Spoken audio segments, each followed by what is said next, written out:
Blank check with Griffin and David. Blank check with Griffin and David. Don't know what to say or to expect. All you need to know is that the name of the show is Blank Check. Hey, I got 5 kids to podcast. Great. Perfect. Perfect, right? Yes. Absolutely perfect. That's it. End the episode. I was trying to find a divorce one, but then we would have had to record a whole episode, and now I found an easy out. We don't even have to do it. Consider that a podcast. I don't know. Yeah, we can podcast for you wholesale. See you at the podcast director, right? Exactly. There we go. People podcast. Of course, this episode marks the return of fan favorite character Yarnell. Yarnell Schwarzenegger. Arnold's brother. Hello, everybody. My name is Griffin Newman. Oh, I'm David Sims. This is a podcast called Blank Check with Griffin and David. We are hashtag the two friends. It's a competitive advantage. No other podcast has that going for Sorry about it, guys. Sorry about it. Our show is 4 friends. I know. That's why I'm saying. But we got 2. We got 2 of you today. Yeah. Yes. And I know the 2 of you are friends and podcasters. We are. But I just don't want you creeping in on our territory. No. Consider us not creepy. Thank God. Thank God. In this climate, Oh, boy. hard to find men who aren't. I love dating our podcast. Yeah, right? Yeah, the day we're recording this is the day that Charlie Rose has been outed. And this episode's coming out June of 2020, I think. Yeah, that's right. We're banking up. It's coming out after Justice League 3. Yes. Which is the one that's retooled around Booster Gold. Right. Right. Yeah. Yes. I don't know. Come on. Yeah. Yes. Yeah. All yes. right, Yeah. thanks. Yes. Yeah. Yes. Mm-hmm. This is a podcast about filmographies, directors who have massive success early on in their career and are given a series of blank checks to make whatever crazy passion projects they want. Sometimes those checks clear, and sometimes they bounce, baby. Is that Yarnell? That's Yarnell, Okay, not all Arnold. right, So you okay. can't criticize me for not being a good impression because it's not an impression. It's a different character. It's Yarnell. Sure. This is a miniseries on the films of Paul Verhoeven in Hollywood, Yeah. and it is called Podship Casters. That's what we called it. That is what we called it. That's what you called it, to be That's fair. what I called it. I just didn't object. I pulled rank. Yeah. I didn't open it up to the listeners. Nope. I Just made did the it. decision. Yep. And today we're talking about this is definitely His most successful film, I think. really I don't know. in terms of actually. pure numbers. Yeah, let me look it up. Basic Instinct did really well. Good. But a Just above Basic Instinct. 119, 117. Oh, wow. Okay. So good for it. a very large budgeted film and a very successful film called Total Recall. Mm-hmm. And It's about Dennis Quaid going to Mars. It's about Dennis Quaid on Right? Mars. Yes. Yeah. Right. He never got to make the Total sequel Recall, with the Dennis Randy. Quaid story. Yeah, right. This was originally called National Lampoon's Mars Vacation. Randy called him. He's like, the Starfuckers are out there. You have to go. You got to get your ass to Mars. He was on that like 30 years ago. Right. He just kept it real tight Right. for a while. He settled for locked Canada. that away. He thought Mars travel was going to Oh, God. present itself by now. Well, our guests have done an incredible job so far because they've talked before we introduce them, which is what we like at a guest. That's what Oh, we thank want. God. That is what we want. And if they don't do it, we usually try to prod them a little bit, you know? But they are podcast hosts themselves. We are. We host We Hate Movies, which is a podcast about crummy movies where you have a little bit of fun with it, though. Yes. Like, it's crummy movies, but you have fun with it. Yes. Yeah. Right. Which this show, we're deathly serious. Yep, absolutely. Yes. And we've never covered a bad movie ever. Right.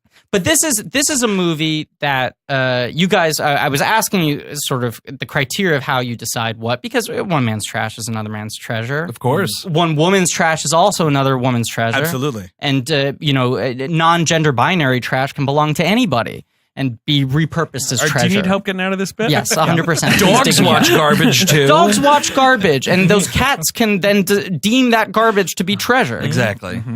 Pirates, All right. Search for treasure. I had a heart out. Sometimes they're digging and they find garbage instead. It can go the other way. Sure.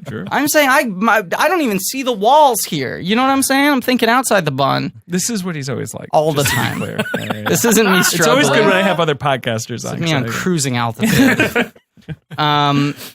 But some people I think incorrectly go like, oh, that movie is like so corny. It's like corny as fuck. It's like so funny. Yeah. This is legit a good movie. I think this is legitimately a good movie. It is a little corny, but it's good. It's a little corny because It's a It is Paul a- Verhoeven That's science the fiction And it's an film. Arnie movie from like. And it's Arnold right in Arnie at the 1990. apex. Ooh, this is prime. But everyone cut Arnold. knows exactly what they're doing in this. And and Verhoeven's a guy in this movie, he really kind of figures out how to frame Arnold.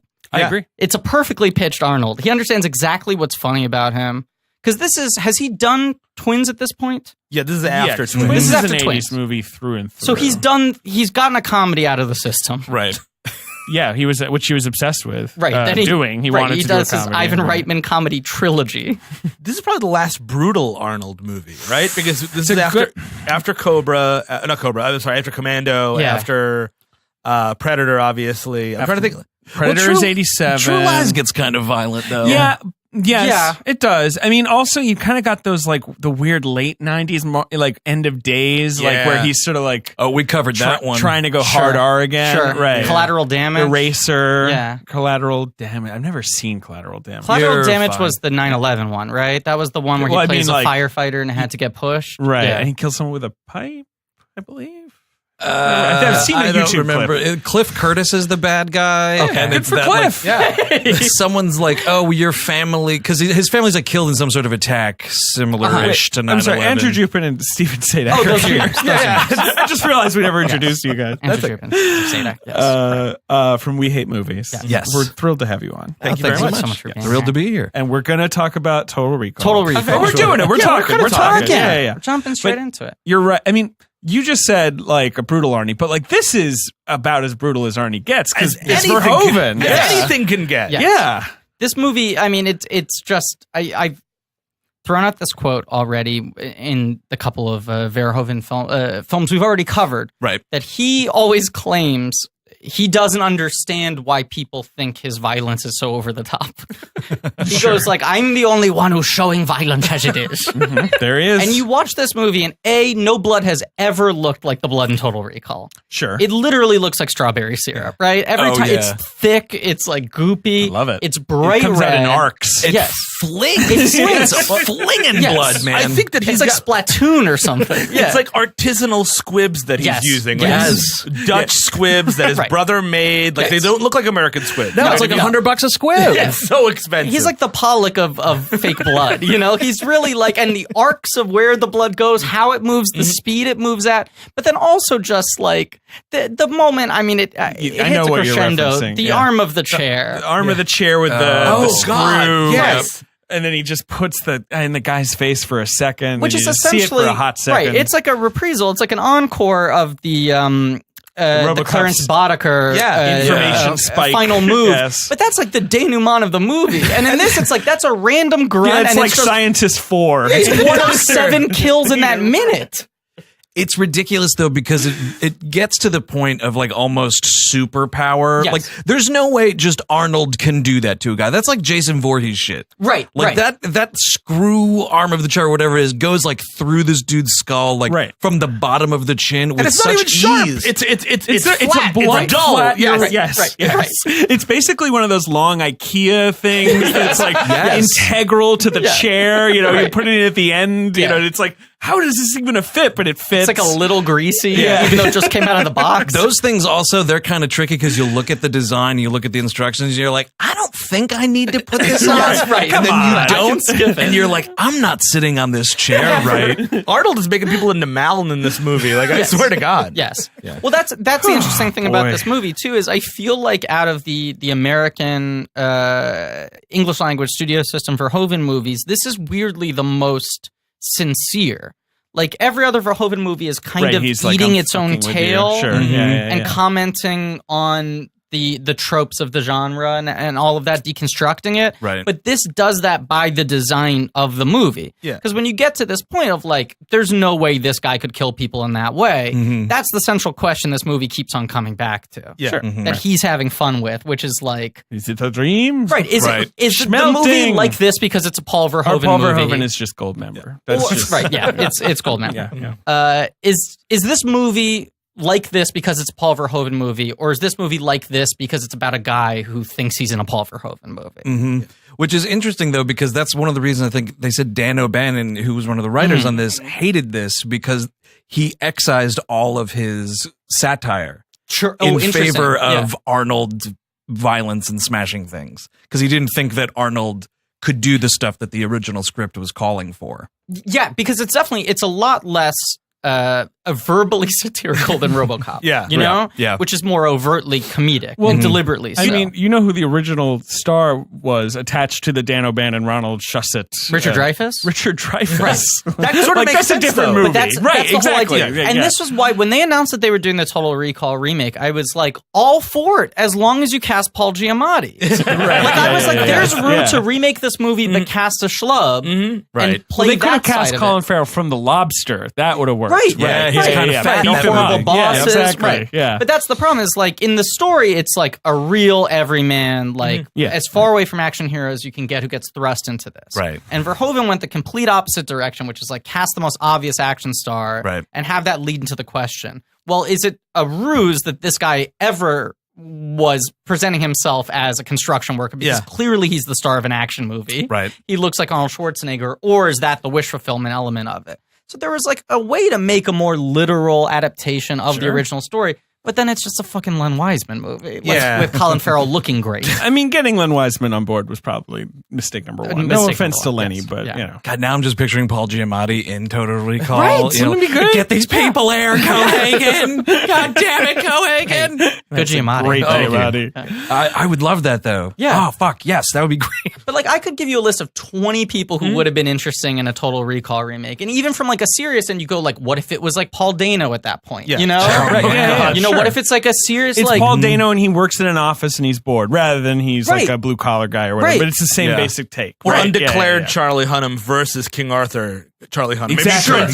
You can surprise us. It can be like a She's All That where he takes off the glasses and you're like, oh my God, this guy. Originally it was a Dreyfuss picture, and it was more of a satire. But this is the problem. You give Arnold Schwarzenegger hopes and desires, and that's not something. You know what I mean? Like his hopes and desires should be either meting out justice or whatever his robotic brain tells him to do. Like that's kind of. Yes, I agree. Yes. Or finding Danny DeVito because he loves him so best much. at playing a robot. Yes. I mean, obviously. And he's never been able to read on screen as a real long-term thinker. You know, like Arnold Schwarzenegger is always very immediate objective-based. I love Arnold on the video screen in this movie. Yes. You know, I do love so Spy that Arnold. I want to meet that He's Arnold like, in this hey, how movie. you doing, buddy? You know, like he's 90% of the way to being like a real person in, I think in he's those. I think that's good in closer this, to really him. It's like, we're Yes. going to go fuck at Ronnie Cox's house. You know what I mean? Like, that's what Arnold wants to do. Right. Ronnie Cox through some Arnold and parties Ronnie in the Cox 80s. must have been a nightmare in this movie. Yeah. But also, it doesn't make any sense, though, that he's unhappy in this situation. No. One, he looks like fucking Arnold Schwarzenegger, Right. and he's married to Sharon Stone. that's- and did you see that apartment? What are we talking about? That is my biggest problem with the whole movie is that he's married to Sharon Stone. So you're like, what drudgery is he escaping? Right, he should have been here? married He's to got a Paul wonderful Giamatti. life. You know, Jesus. That's how you set it up. No, but that's the thing. Like, because and like it's- Sharon yes. Stone is just mind-blowingly attractive in this movie. And, It's like, insane. It's peak. Yeah. It's like the peak. Yes, it is. it is. She looks wonderful. She's also really good. She's I great in this love movie. her. Yeah. Like, And this is the star-making I performance. love the turn right? on a this dime is stuff she essentially- does. Yeah, this was for her sure. breakthrough that leads to her getting cast in Basic Instinct, which makes her a massive movie star. I mean, she'd been in something, hadn't she? Like, no, I want to look at her filmography. What had she been in? Hey, Police Academy 4 Citizens on Patrol. I'm sorry, that was her breakthrough. Correct. Was she romantic Bobcat in that one? Or No, I think that was David Spade. Oh, nice. Yeah. She David was, Spade romance Bobcat. apart from that, not much. She was in King Solomon's Mines. Yeah. Oh. Sure. That was one of the Indiana Jones Is that Richard Chamberlain in that movie? Yes, That that's is right. right, And yeah. she was in the sequel, Alan Quartermain in The Lost City of Gold. I have right. not seen those movies. And she was in something called Cold Steel. All right. Anyway, Yeah. I'm done. So this is a movie. Dan O'Bannon and Ron Shusett. Shusett? You know, the alien guys. Yes. Right. They get the rights from the living man, Philip K. Dick. He was still alive at one point in time. Yeah. This was before he was dreaming of electric sheep. Exactly. We can remember for you wholesale, and they write this script. There's a documentary I remember, like outlining the entire development process from the old DVD. I don't know if it's on the Blu-ray still, but the two of them talk extensively about the fact that they read the story, Right. and Philip K. Dick was starting to get adapted more, and they were like, "This would be a great one." And it was literally like two dudes who bought the rights for like $15,000. Yeah, they went over to Philip K. Dick and they're like, Right. hey, wow. It was like still kind of like a homespun kind of like scene where you could like find a good short story and like put together some money from uncles and like and they made Total Recall t-shirts and they just spent like 8 years trying to get people to make this these movie. poor guys. Yeah. So Dino De Laurentiis gets involved, which is often a bad sentence. You don't want Dino to get involved, maybe. He's the epitome of borrowing from Peter to pay Paul. Like, he's just exactly 3 steps behind financially all of the time. Yes, of course, I'll produce your movie. Yes, Come right this way. My niece needs to be in it. You know, it's always like, here, meet Samantha De Laurentiis. You know, she's gonna be. So Richard Dreyfuss is attached. He's fully attached. It's bonkers. Yeah. And then he drops out. Whatever. He wins an Oscar. What is He's the doing other timeline here? stuff. Because there's one. This is like the early 80s. Because there's a bit of info that I know about them writing this movie that's like a cinema blessing. They're writing it and they were like, this is going to be really crazy with all the effects and the sets and everything. And they didn't think that movie production was capable of it at the time. So they stopped for a bit. And in the meanwhile, they wrote Alien. So like that makes sense. That's right. really cool. Yeah. What luck. You know, I mean, it's crazy when you hear those things, but Alien was A like world an without Alien, exercise I mean, to that'd be get wild. themselves out of like writer's block or like the limitations at the time. Yeah, that's crazy. Because they also worked on Dark Star, Dan O'Bannon at least did. You know, they were like sci-fi guys. So they were pushing the bleeding edge. So the Dreyfuss thing must have been early, right? Because if it's right after he wins his Oscar, he wins early 80s. He wins for The Good Boy Girl. Yeah. Which is 77. Right. Yeah. God, he looks like he's 52 in The Good Boy Girl. When he was actually like 28 or something. Yeah, he was the youngest Best Actor winner until Adrian He's got Brody. Great beard. Yeah. Anyway, He looks older than Roy Scheider in Jaws. Like, he really does. He actually does. Looks like his dad. Roy Scheider looks like an old football in that movie. So I mean, you know, that's Griffin's sweet spot. Old football. All right. At one point in the movie's going to be made, Bruce Beresford, the great Tender Bruce. Mercies. Driving Miss Daisy. Yeah. He's going to make it with Patrick Swayze, maybe. Okay. Who I can see. Yeah. I can see Swayze and is doing kind of it. the bridge between Dreyfuss and Schwarzenegger. Right. He's sort of the midpoint in that evolutionary chart. Yes, that's accurate. The man is starting to gain some posture. The abs are taking shape is the idea. He's losing hair, definitely. Yeah, right. Body hair, yeah. But eventually Cronenberg gets attached. Right. And he's the one who comes up with Quado. Of course. That checks out. Which is the least surprising news in the world, where he's like, what if there was a weird little old man baby inside someone's chest? It's the best part of the movie. Ben loves Quado. Producer Ben loves Quado. Purduer Ben loves Quado. He's going to do all the Ben names Deucer now. loves Quado. I do. You also love Gummo. What about the Watto? Harmony Korine Watto. movie. No, Watto. I don't like Watto. Guano? Guano? Guano, though? Yeah, okay. Producer Ben likes to get blotto. That's right. That's true.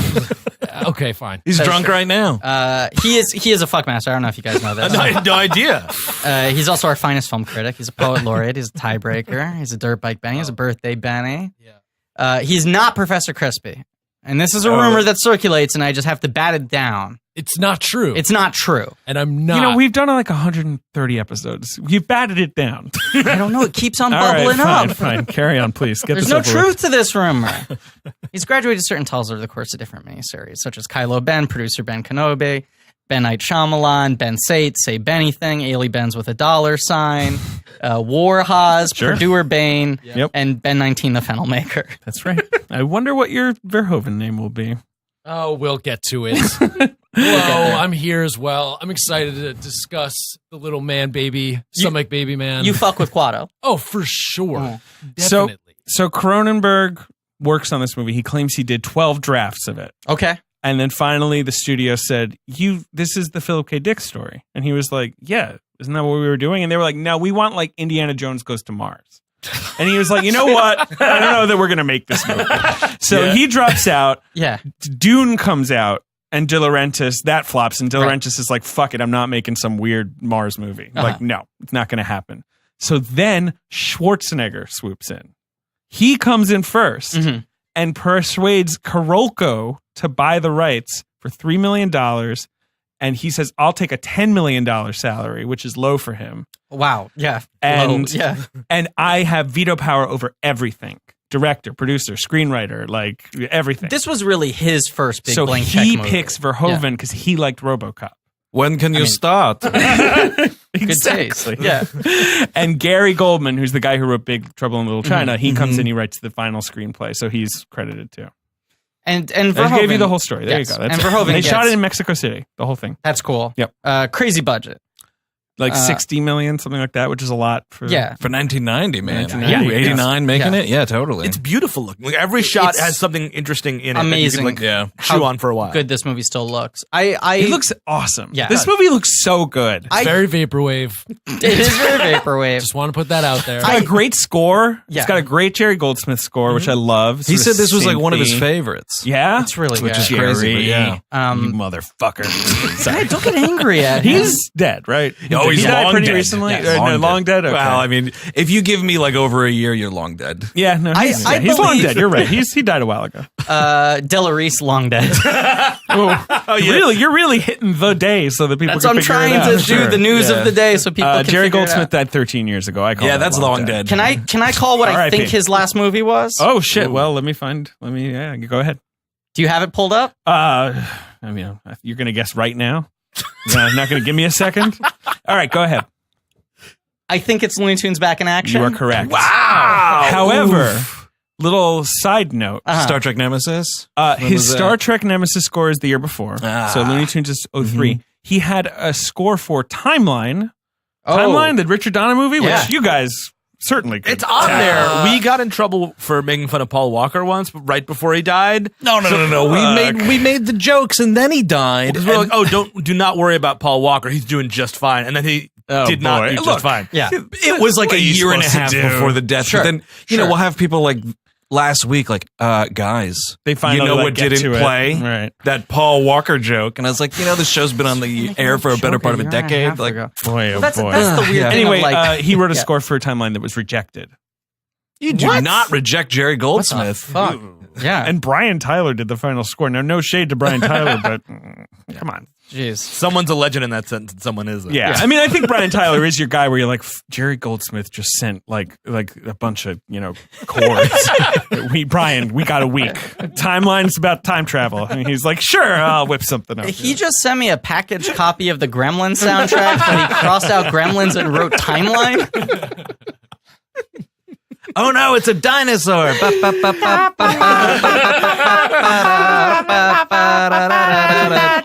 Roar. Wow, that Do you was know? impressive. Do you know he quotes his own Gremlins theme in Looney Tunes Back in Action? No, you clearly know the Looney Tunes score inside and out. It's a good score. Sure. But there's a moment in the film where they're trying to pick which car to take.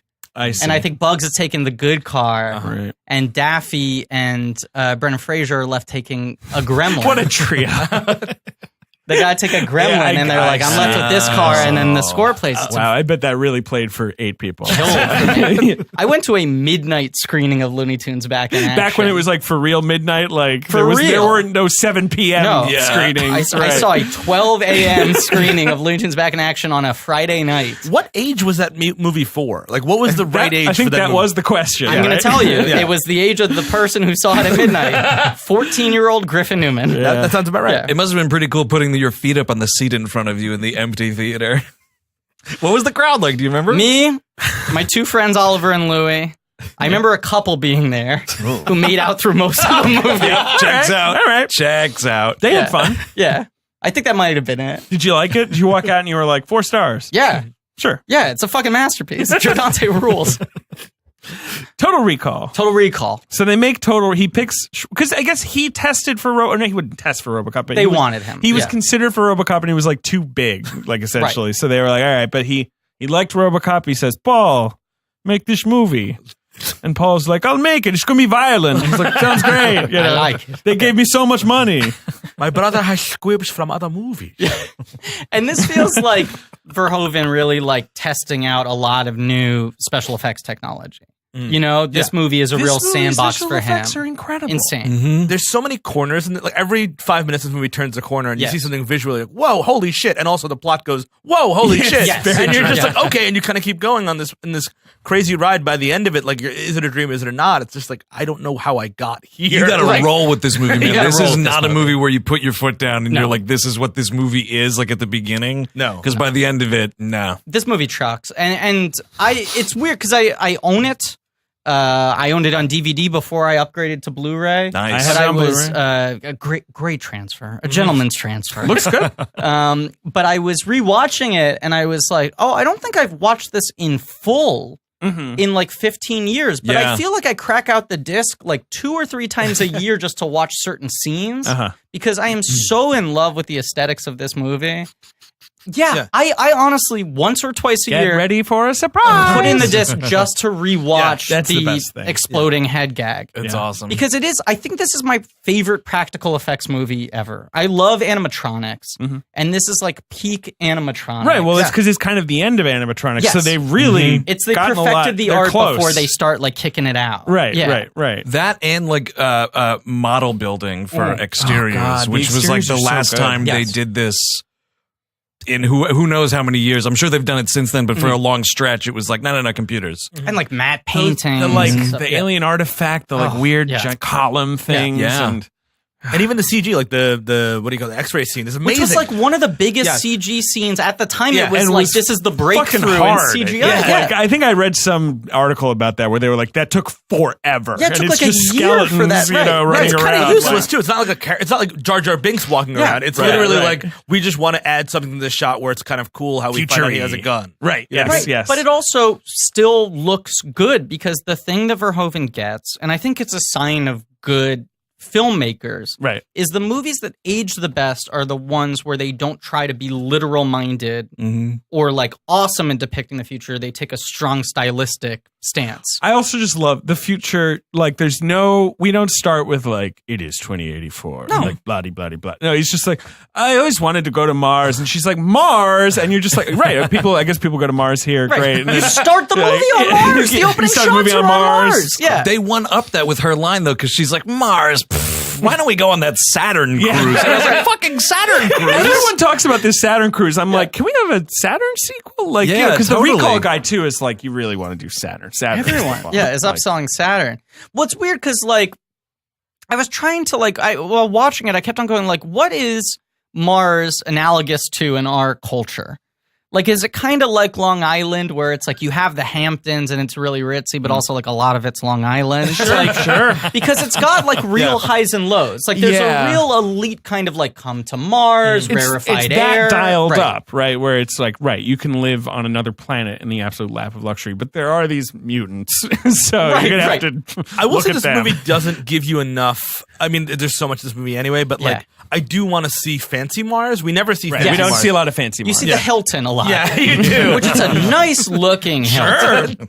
The area in and around the Hilton. Right. I mean, but the Mars shit doesn't make any sense because, No. like, it's like basically a big room. There's a tunnel, and cars should drive through the people. Like, there's no streets, you know, so the cabs just kind of weave around. But that's what's kind of charming about Right, it, though. it's kinda like, cute. It's not perfect. Right. It's still shitty. Yes. Yeah. Which I feel like in reality is what would happen when we eventually start colonizing Mars. It's like, well, it's only 2084. It's still kind of shitty. Right, we built like 3 neighborhoods. Yeah, Like, yeah, exactly. you know, One of them's really bad, by the way. yeah, don't go there. 2 out of 3 ain't And bad. the cars should just kind of figure it out. I don't know. But I feel like if we ever got to see Cohagen's party, that's where like God. the coke fucking Yes. is. You know I mean, what I mean? it was just Ronnie Cox's parties. They were really besmirching Ronnie Cox's know. name. A Maybe good he man. was a nice man. Yeah. I just realized this movie is kind of critic proof and criticism proof because you go like, well, the Mars stuff doesn't really make sense. It's like, yeah, but is that the point? Like, it's like it's all a dream. right. Oh, it's poorly written by the recall people,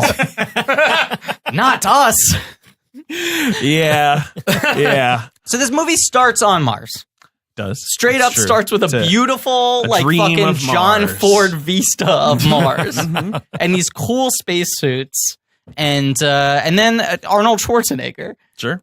Who I will We never know him, we love him. I will never not be shocked by the first close up of Arnold Schwarzenegger in an Arnold Schwarzenegger movie. It doesn't matter how many times you've seen you are it. like, look at that guy. That Yeah, guy you're just doesn't like, look that's normal. a fucking mountain. That's a big man. Even just his head is like carved, yeah. like it's the architecture of him is so bizarre. So we're post twins. Yeah, We're this is the post-twins. same year as Kindergarten Cop. Okay, so he's fully in comedy zone. Yeah. Very much so, because Red Yeah. Heat is the same year as Twins, which Oh, is also yeah. kind of a funny movie. Yeah, he's hanging with the Belushi. Well put. And and then of course next year is Terminator 2.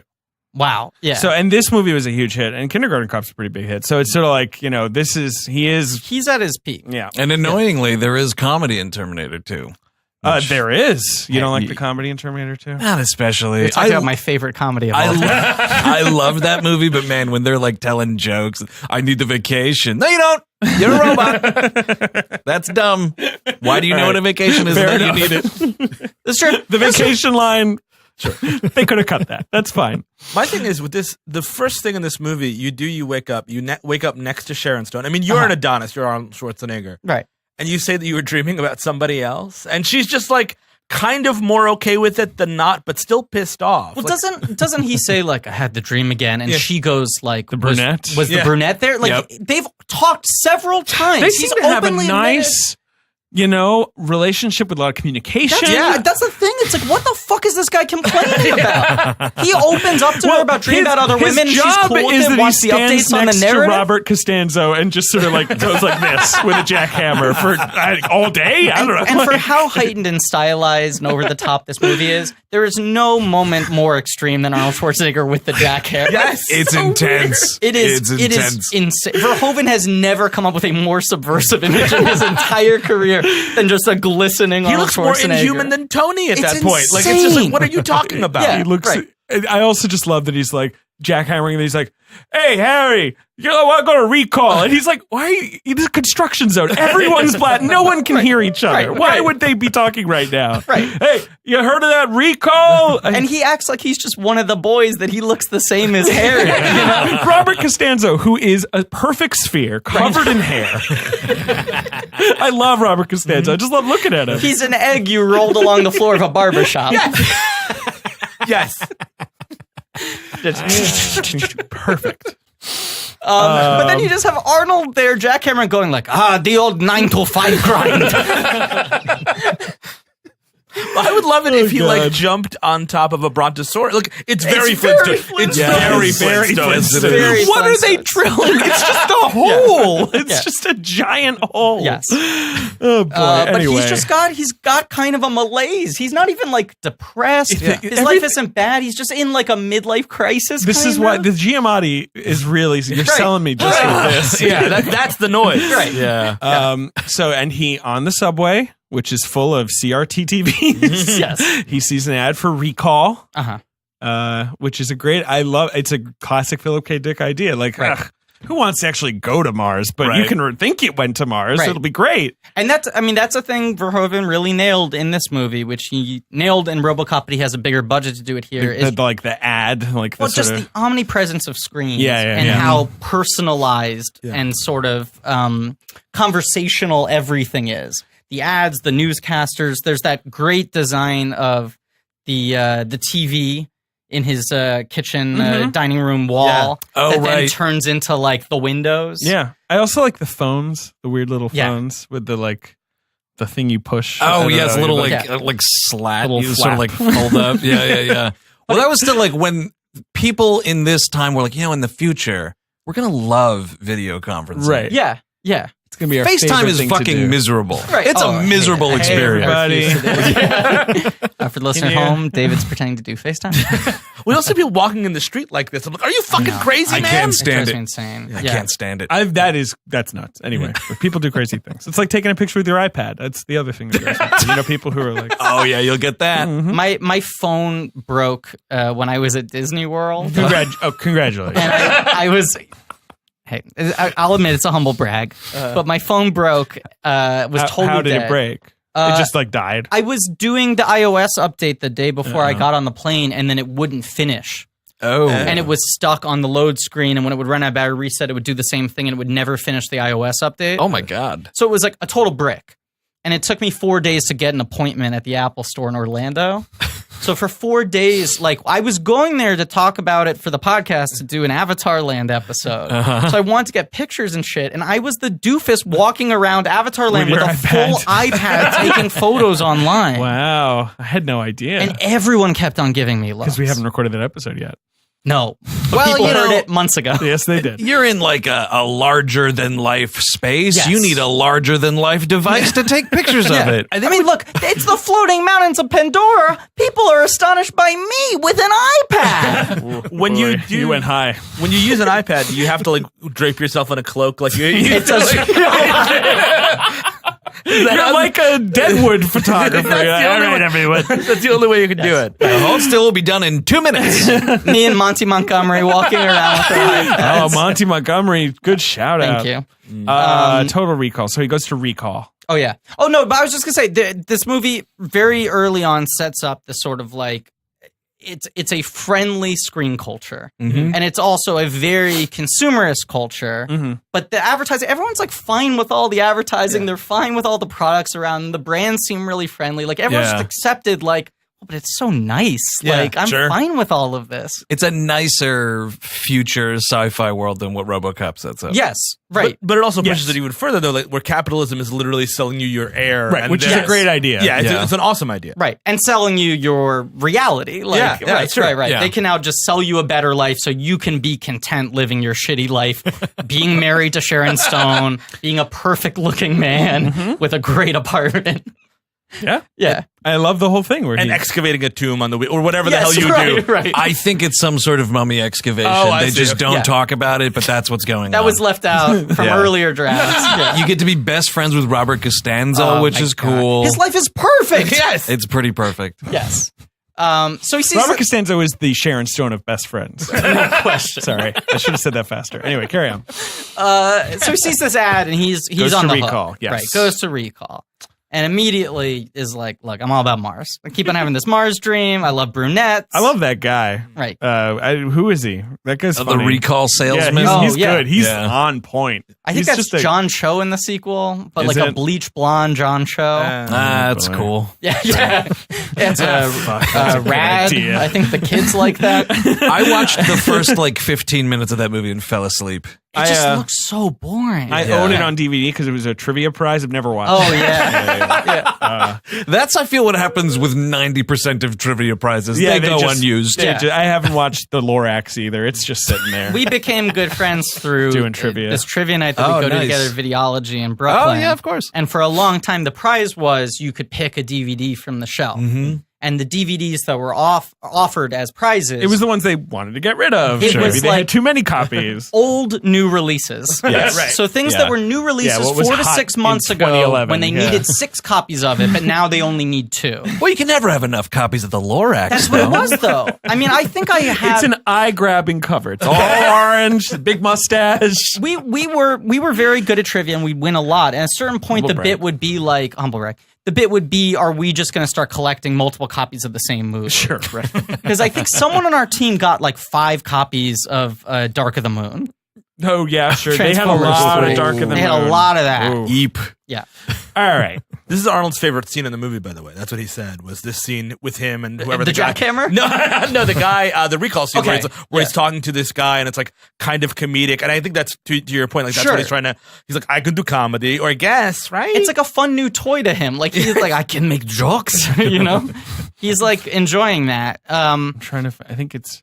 And there's the good Ray comedy here too, Baker? which I think he plays pretty well. Of him, sort of now he's being sedated, and he's trying to give his answers about his peccadillos while like being kind of drugged and foggy. Yeah. And this woman's sort of prodding him. That's the other thing. This you know movie, what? He kind of nails that He delivery kind of of the nails that. what's it? I forget, debauched and demure, Yes. but it's not those words. I can't. Right. You know. Yes. But you know what he cannot get out fast enough is when she's like, orientation, and he's like, hetero! yes, hetero. But I will say for this for this movie's to this movie's credit, like for being in 1990, where a lot of like really awful jokes would be there. Yes. There's no joke there. Yeah, that's true. And there's no joke later when he's dressed like a lady. It's not like Agreed. It's not dude looks like a lady. It's That's true, and he wears it well. He does. And he keeps it on for a good chunk of time. He does. And we'll get to the moment wherein he places a towel on his head. Yeah. But they never actually call it out. You're waiting for them to say the joke. It's a soft sight gag rather than It's a a hard soft sight gag rather than a thing they guess. keep underlining. Yeah. Sure. The other thing I was going to say is, but they managed this pretty well, which I want to give Verhoeven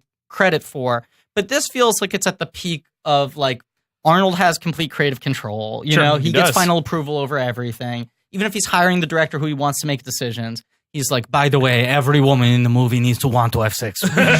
Because there's the thing with the woman at the recall who keeps on making passes at him. Right. Like and, every woman who looks at him in the movie has an extended reaction shot where they eat him up with their eyes and then make some comment. Even that doctor putting him in the chair when he says hetero, she looks like fucking thank God. Right. She has that moment. Yeah, with the big glasses, the doctor. But I thought it was Sally Jesse Raphael. She's got a real Sally Jesse Raphael look. There is no question. On Earth 3, Robert Costanzo made this movie, and everyone wanted to have sex with him. People were just like, "Oh my god, that's fucking Robert Costanzo." But the thing I like is that all that barbershop hair. The thing I like in this movie is that every time someone reacts like that to him, he just kind of shrugs it off. Yeah. He is Robert Costanzo. He's like, why do these women want to have sex with me? He has a German accent. I'm working on That it. would be if you looked in the mirror and he did look like Robert Costanzo, but everyone else sees him as Arnold. Oh shit! You're That's talking awesome. a classic Down to Earth. Yeah, Heaven Can Wait. I was going to be there. You go. I mean, yeah. All right. Okay, so They try to recall him. He wakes up. He falls goes asleep. crazy. He wants a brunette, and important to He note, wants the girl from the dream. And they immediately load Rachel Takoda. right? Who wasn't the actress in the dream? Right. It's a different person, but on the screen, the image on the screen is Rachel Takoda. Yeah. Which is one of the few moments where the movie gives you a very hard wink tip in one direction or the other. Yes. Because it's pretty comfortable being ambiguous for the rest of the movie. I think he's not really interested in ever answering this question. Right. It's not fucking Inception where he's asking you to look for the clues. Sure. The movie's about that uncertainty. Agreed. Yeah. The way they handle the thing getting botched is really great too, because you don't see it start. Yes. Right. You're in the middle of it. Right. You can just picture that, right? Where it's it's the close up on his head and the device. It's and it's flipping That's what's out. beautiful is technically the thing fucks up before it even got started, or does it? Right. Or did it? Right. But they don't do any crazy cutting. There are no visual tricks. The scene plays out normally, and suddenly they're like, fuck, the machine isn't working. Yeah. The secretary... Well, it's also the doctor saying, we hit a mental cap. So she's saying, this guy's memory's already been erased. Right. And so the guy's like, fuck it, just erase his memory. We'll just bundle him out of here. Yeah. No, he never came here. Forget it. But the entire notion of his memory already being erased plays into this idea that he's the secret agent. Yeah, that he's Hauser. Right. Yeah. So from this moment, the idea is set up that he went to live out this fantasy, that he's going to be a secret agent on Mars, trying to save the people, but the machine broke. And now it turns out that perhaps he was a secret agent on Mars whose memory has been erased. What are the odds? The central gambit of the film. Right. And I guess if you want to believe that this is all for real, which is, you can certainly believe, it's it's in there somewhere. Yeah. So when he sees the recall ad, he's like, Mars, yes, I want to go to Mars. Because I'm from Mars. It's almost that's why he's having the dream. Something's pushing him to try to go find the place. Mm-hmm. Right. This is all part of Ronnie Cox's incredibly Machiavellian plan that he gets. Are you serious? You're really playing this really close to the chest. Not to jump ahead, but when Ronnie Cox lays out the whole plan, and he's like, that's the most fucking insane coincidental. And Ronnie Cox is like, I know, it was really complicated, it didn't kind of didn't work. I love this as a movie where characters keep on coming in and trying to take credit for the movie we've been watching. By the way, this was my thing. David, we've been doing these ads recently. Yeah. And I think our listeners like the ads, but we have gotten some complaints from the advertisers that the characters that keep on appearing for ad reads are kind of out of date references. That's true. Yes, they do tend to come from around 2002. Right. They want to appeal to millennials. I don't know what we can do. It's just not. That's not our reference base. Ding dong. You want to get that or? Yeah, let me. Okay. Ding dong. Oh my God. David, it's a wild Snorlax from Pokemon. Oh! Snorlax. David, it's swiping at me. We got to get this thing to sleep. What can we do? Well, this is a Pokemon, but what's that behind the mini fridge right there? Right behind it, obscured entirely by the mini fridge. Perfectly. I barely made out a corner. Is a mattress that's been designed for humans by humans. Now, this is a Pokemon, but I think it's going to be okay because Casper mattresses are cleverly designed to mimic your curves, providing supportive comfort. And he's for got all a lot kinds of curves. bodies. He's got major curves. And you spend a third of your life sleeping. You should be comfortable. You say I think Snorlax is more like I'm going to two-thirds. put the mattress, drag it out under him while you're saying this. Well, Maybe say it in a hushed tone like a lullaby. All right. Well, these are original Casper mattresses that combine multiple supportive memory foams for a quality sleep surface. Snorlax. The right amount of both sink and bounce, baby. Snorlax. It's average of 4.8 stars across review sites like Amazon and Google and Casper.com. It's the internet's favorite mattress. A good company that's never done anything wrong. There's the Wave mattress that has a patent-pending premium support system to mirror the shape of your body, or there's the Essential with a streamlined design with a price that won't keep you up at night. And it's all made and designed and developed in the U.S. And it's affordable because they cut out the middleman. They ship it straight to you. David, it looks like Snorlax is almost asleep, but I heard that the thing that pushes him over the edge is when he hears about personal experience with the product. I've got a Casper mattress. I sleep on it every night. Oh, my God. And I could have returned it if I wasn't satisfied, but it's great. Free shipping in the U.S. and Canada. And I've held on to my Casper, just like this Snorlax will. Look at it. He's fallen into the deepest slumber imaginable. Well, you can be sure of your purchase with Casper's 100-night risk-free sleep-on-it trial. We need a promo code? Well, so you go to casper.com/check, and if you use check at cash out, you can get $50 towards select mattresses. Terms and conditions do apply. Look at it. Oh, my God. He's out. He's out cold. completely out. Now we can just continue with this episode. Go back but to let me just yelling repeat that. about Total Recall. You can get $50 towards any select mattresses by visiting casper.com/check and using check at checkout. Check at checkout. Terms and conditions apply. All right. Well done. That'll get the millennials. So how long is this? 20 minutes of screen time, like this sort of intro? Yeah. Because after this, Maybe it's like less, every 15? scene. It's like, here comes Robert Costanzo. He's like, how you doing, buddy? I'm going to kill you. You know, like every scene is like this. Yeah, so I think this may be like the 15-minute mark, and they go like, just put him in a Johnny cab. And they put him in a cab driven by robot Robert Picardo. Right? That's something else. Right, and they built it to look like him, which is one of these things where like, in a post-Justice League world where the movie, like the screenplay is only finished like 6 months after the movie finishes shooting. Yeah. You know? Yeah. To be like, in pre-production, they were like, this is the voice actor? We're going to hire Rob Bottin to make a robot? We're going to make it look like this guy? You guys are Star Trek fans, right? Oh, yeah. Yeah. But also that they modeled it after him, that they didn't just hire someone later, that like the amount of preparation, like movies used to require forethought like to you be could made. But even still, like you could just make a dummy. Yeah. And have its mouth be able to move, and then hire whoever the fuck ever you want to do it. You know, it doesn't have to match the actor that's doing the voice, but they're like, no. This is going to be Robert Picardo. I want a Robert Picardo type. It's kind of like if Robert Picardo was turned into a Don Knotts influenced puppet.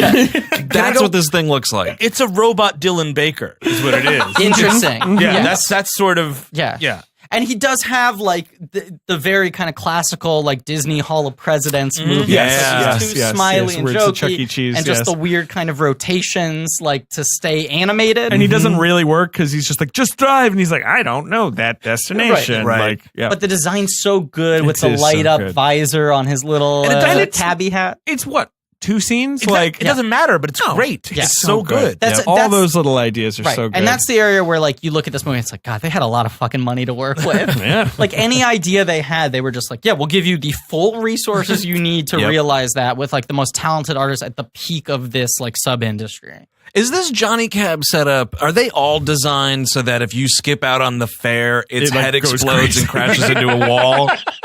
Because I don't understand why that happens in this model, movie. right? It's a lot of damage done in chasing a Not only fare. will we lose the $20 on the fare, we'll lose the whole fucking cab. $150,000. You might take out the fare jumper in the process, and that's one less criminal on the streets. That's fair. That's fair. It's a harsh world, the world of Can we look into a 2084. firmware update on those Johnny cabs? There's one glitch I'm thinking of that I would love to correct. And it's like Also, when they you turn do, I's into E's. you know when you do like self checkout and it Yeah. like fucks Right, up or right. whatever. Like, that's how trigger happy Johnny Cab is. Are you not paying me? You trying to welch on me? Look, Bob, I gotta give you some credit in terms of customer interaction, In terms relations. of looking like Robert Picardo. It's unbelievable. Good job. Great likeness, good animatronics, good bedside manner. In terms of not exploding when someone tries to get out of the cab without paying, a thing that happens a lot in major cities on any planet. So he kills poor old Costanzo. He does. And all his friends. This is where you realize that this is because you kind of, at least for me rewatching, I hadn't rewatched it in full in a really long time. You forget that it's as Verhoeven-y as it is. Right. And then when he takes out these four dudes Right. and like chests are exploding, Yeah. like he shoots that one guy through the back and that guy's chest just explodes from the front. Like, I was like, oh yeah. Oh, it's this kind of movie. And also no Nice to see ramp you. up, no slow build. No, like immediately nothing. he gets back. Hey, how was that recall? What? I don't remember. Fucking heads Yeah, rather being than ripped like off. a 10-minute Right. scene of like him sort of being like, what the recall? Like, Right, you know, yeah. like he's just like, yeah, the fucking recall. Right. Here's a gun. Right. He elbows a guy and his dick explodes. Like the whole thing is just like so huge. There's also a moment I love where I think he's got the two guys on his back and he throws them back, and when he throws them, the wall of the set Shakes. vibrates. Yeah, yeah, yeah. And it doesn't even feel like a Tor Johnson like Plan 9 mistake. It's like that's how powerful Arnold Schwarzenegger is. Oh, sure. Like, or we're in a spy thriller. right, that's like, the thing. you know, It's like yeah. this is so hyper real that he can make the wall shake. Yeah. Robert Costanzo's throat gets crushed. He's just stepping on his throat. Oh, it's Right. brutal. Boy, it is brutal. Tomorrow, when he calls out of work, when he goes to Mars, 6 people have to lift up that jackhammer, and then they're using it. That's a real bummer for that whole project. Right. They have to stand on each other's shoulders just to reach the handles. Yeah, it's tough. And then he goes to see his wife, and she attacks him too. Yes. And she is the she best looks at it. amazing. She's in her like workout clothes. Jazzercising, Oh no, she's yeah. doing her hollow tennis. That's Yes, what she's right, doing. right. Which is so wee. Like that was It's one of those very things. I was like, wee. that's Yeah. amazing. He really called it. Yeah. Oh god. And she's like, it's all made up. I'm an agent monitoring you. I guess the ruse is just up. Why is the ruse up? Because he just killed people? I guess. I well, guess, because right. Michael Ironside has already contacted her at this point. Right. He's coming. Yes. So her job is to keep him there so Ironside and his boys. Right. Michael Ironside, a guy who, imagine if he was love born him. 10 years earlier or 10 years later, he wouldn't have had a career. No. But that was the right face and more specifically, the right name Yes. for that genre I mean, totally. in that decade. You know? It's his real name is Frederick Ironside. He made up Michael. Ironside is real. Well, 'cause- Michael isn't. Yep.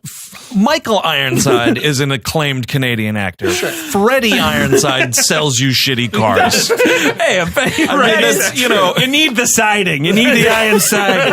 The Freddy's Ironside. Yeah, your car got dinged up. Go talk to Freddie Ironside. Michael Ironside has beaten 2 forms of cancer. Wow. He is a method actor, so he stays in character on set.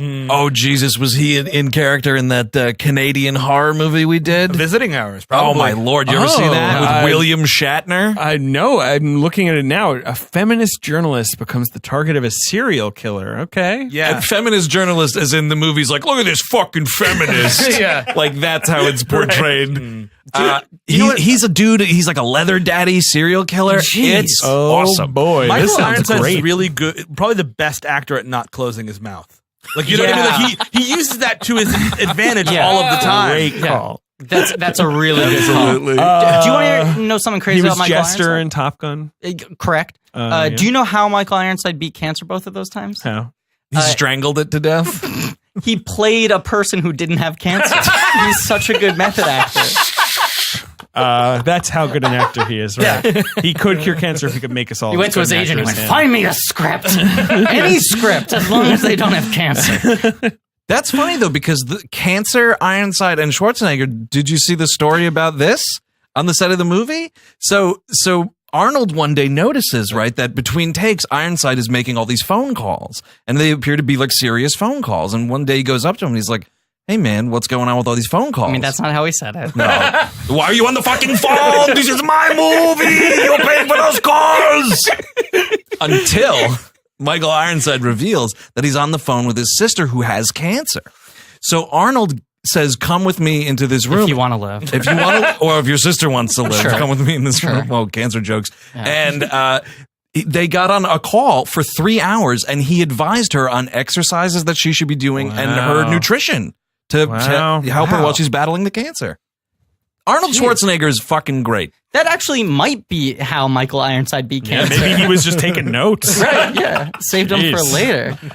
Well, Michael Ironside's a hero to us all, Yes. I guess, you know. And speaking of Cronenberg, Scanners. Scanners. I mean, that was like his first role, practically, right? He's fucking awesome. Brilliant in that Scanners. movie. Oof. Scanners is. Well, this is the only movie where Michael Ironside kind of gets the girl, right? Like, he locked it down with Sharon Stone. Yeah, he locked it down. They do crazy, like, role play shit where she marries someone else for 6 months and he's in it the whole time. She's having sex with Arnold Schwarzenegger thinking about Michael Ironside. With that hairline? I mean, come on. No, but that is Michael Ironside's fetish, is being cucked by Schwarzenegger. Oh my God. Yeah, and right. it finally came true Finally on this figured movie. it It finally happened. Do you think he was reading the script and he's like, "Wait, so who's playing this guy? Oh, it's Arnold, huh? Oh, and I would be this guy. Oh, you don't say. Originally- and what happens in this? Originally, they were offered the opposite roles, and Ironside was like, "Is there any way I can be cucked by Arnold?" And Verhoeven's like, "You don't want to be the star?" no, this is really like been a looking to get specific thing cucked by for- Schwartzy. We've said a lot of stuff about Michael Ironside. We have. Some true, some not. All true by my ears. But he's after Arnie in this movie. He is. He's got a leather jacket. Do you He's not a remember- leather daddy. He's not a leather daddy. Do you remember when McG was like trying so hard to convince everyone that he was a cool, badass director I guess so. on Terminator Salvation? Which When he's he was- in. right. Ironside's in that. Yeah. That was the thing I was going to say, Oh, was yeah, like sure. he did that as such a clear move to be like, look, I hired Ironside. I know all the cool stuff. Yeah. I We'll saw never this buy interview it. with him where he was like, James Cameron did Piranha 2 before he made Terminator. Oh, So maybe, Yeah. like he was Okay, trying to buddy. be like my first 4 movies. So maybe where- We Are Marshall is my Piranha too? That's what he was kind of arguing. Okay. Yeah. Didn't McG do those Charlie's Angels movies did, yeah. before He that? did We Are both of Marshall? those. Did Yes. both of And those. is that it? Is that it? He did those 2. He did We Are Marshall. He did. He did the Bare it. Naked Ladies 1 week video. That is true. Yep. I think he did the Offspring Pretty Fly for a White Guy video as Oh, well. that would check out. Did Criterion release those packages? Yes, Yes, they you did. are correct. They did. Yeah, it was just like the Beastie Boys collection. Yes. They had the Oh. same thing, but it was 2 videos. He also did All Star. He did All Star. Smash Mouth. Oh my God. For the movie Mystery Man. Sure. And we were talking about it off Yes. mic. And then he made This Means War. Right. And then Hollywood was like, McG, one more try. Like, they gave him another fucking check after that. But you know, the Costner crazier thing movie. is, Yeah. 2003, he was supposed to direct Superman. Yes. Yes, right. He The was Flyby or This whatever. close to Yeah. doing it, and the reason that he got pushed off the project and the project got shut down was only, do you know this? I don't know. The only reason that movie didn't come to fruition is that Warner Brothers, who had just done the Matrix sequels in Australia and saved a lot of money doing that, Oh, I did know this. demanded that the movie be moved to Australia. And McG is afraid of planes and refused to get on a plane. It's like a John Madden type. Yeah. That's crazy. And they shut the whole movie down. They were like, McG, it's a go picture, $200 million budget. You're all set to go. All you have to do is get on a plane. Was And he walked away. Was that Superman Returns or was it just something totally different? That's what Superman Returns is what came up after that got shut down and Okay. they went back to the drawing board. Okay. So All right, totally well, different screenplay. I'm going to call Mm-hmm. bullshit I on think that- McG Yeah, because this is in his yeah. personal life and it mentions the thing you just said. Okay. He's unable to board a plane going to Australia to shoot Superman Flyby. Get on a boat. You're going to direct Superman, motherfucker. It's What a is that? why he didn't long boat ride. Is that why he did We Are Marshall? He's like, see? He could drive to We Are Good Marshall. call. Yeah. I forgot about that, but it's a plane crash movie. He and actress Bridget Moynihan dated for a time Nice. after meeting on an airplane. Oh, fuck. This Come fucking guy. Okay, but maybe that's why he's afraid of planes now. Bridget just frightened the shit out of him. Yeah. Boom. Or they had a bad breakup on All a right. plane. All right, let's keep moving to the next thing. That is insane that those two facts are both on his Wikipedia. Those are the two facts, one after the other. So he puts a towel on his head, okay? Because he wants to obscure their tracking signal. And then he takes the tracking device out, and it's awesome. Some stuntman calls him. He's like, "Hey, I'm your best buddy, and this is the only way to do it is to put a wet towel on your head will obscure this incredibly complex brain implant." Oh, also, here's a suitcase. Yes, come down right away. And then this woman. This is awesome. Yeah. It's just like, this is my fucking suitcase. Like, this is the one moment where he gets a little into like the old Detroit RoboCop zone of just like the world is a hellhole. Yes, where it's like totally. you can't leave a good suitcase on a street corner for 5 seconds without some old lady claiming that it's hers. Also, it's a world where an old lady will tell you to go fuck yourself. Yes. Yeah, she's like very aggressive. But he gets the suitcase from this buddy who said, like, you told me to do this. Right. And how is this dude not in the movie again? Yeah. I know, it's very weird. I was expecting, because I didn't really remember. It's been a really long time since I watched this. And I was like, all right, so that guy is clearly going to be someone who like rips a mask off and it's a known person. I had the same thing where when that guy showed up on screen, I was like, that's a weirdly unknown actor for what's clearly one of the lead roles in this movie. Like, I must have forgotten that he's one of the 5 leads. Yeah, exactly. And then he never appears again for the rest of the movie. The guy helping Arnold Schwarzenegger is Arnold Schwarzenegger. Right. Because Arnold's his own best scene partner. And he is. He's really great. good. So hey, buddy, I need you to put this thing in your nose. He gets to a spot that looks like the sort of warehouse where Lewis and Murphy hide out in RoboCop. I feel like it looks very similar. Right out of RoboCop. Yep. Right. And he opens up the suitcase. He's got all the it's a Bourne suitcase. Gizmo-watts. It's got fake IDs. It's got money. It's got red money because it's Mars money. Baby. Mars bucks. Color-coded. Bucks, totally. He's got an electronic nose picker. Which I love that. The animatronic thing is the weird face. And he's got weird robot He's got a TV screen with this video from Arnold telling him, like, look, I knew this was going to happen. You're the one guy who can take this whole thing down. It's all in your mind, but I knew they were going to wipe your memory. So if you're watching this, that's what happened. Here are the things you need to do. Number 1, get that tracking device out of your head.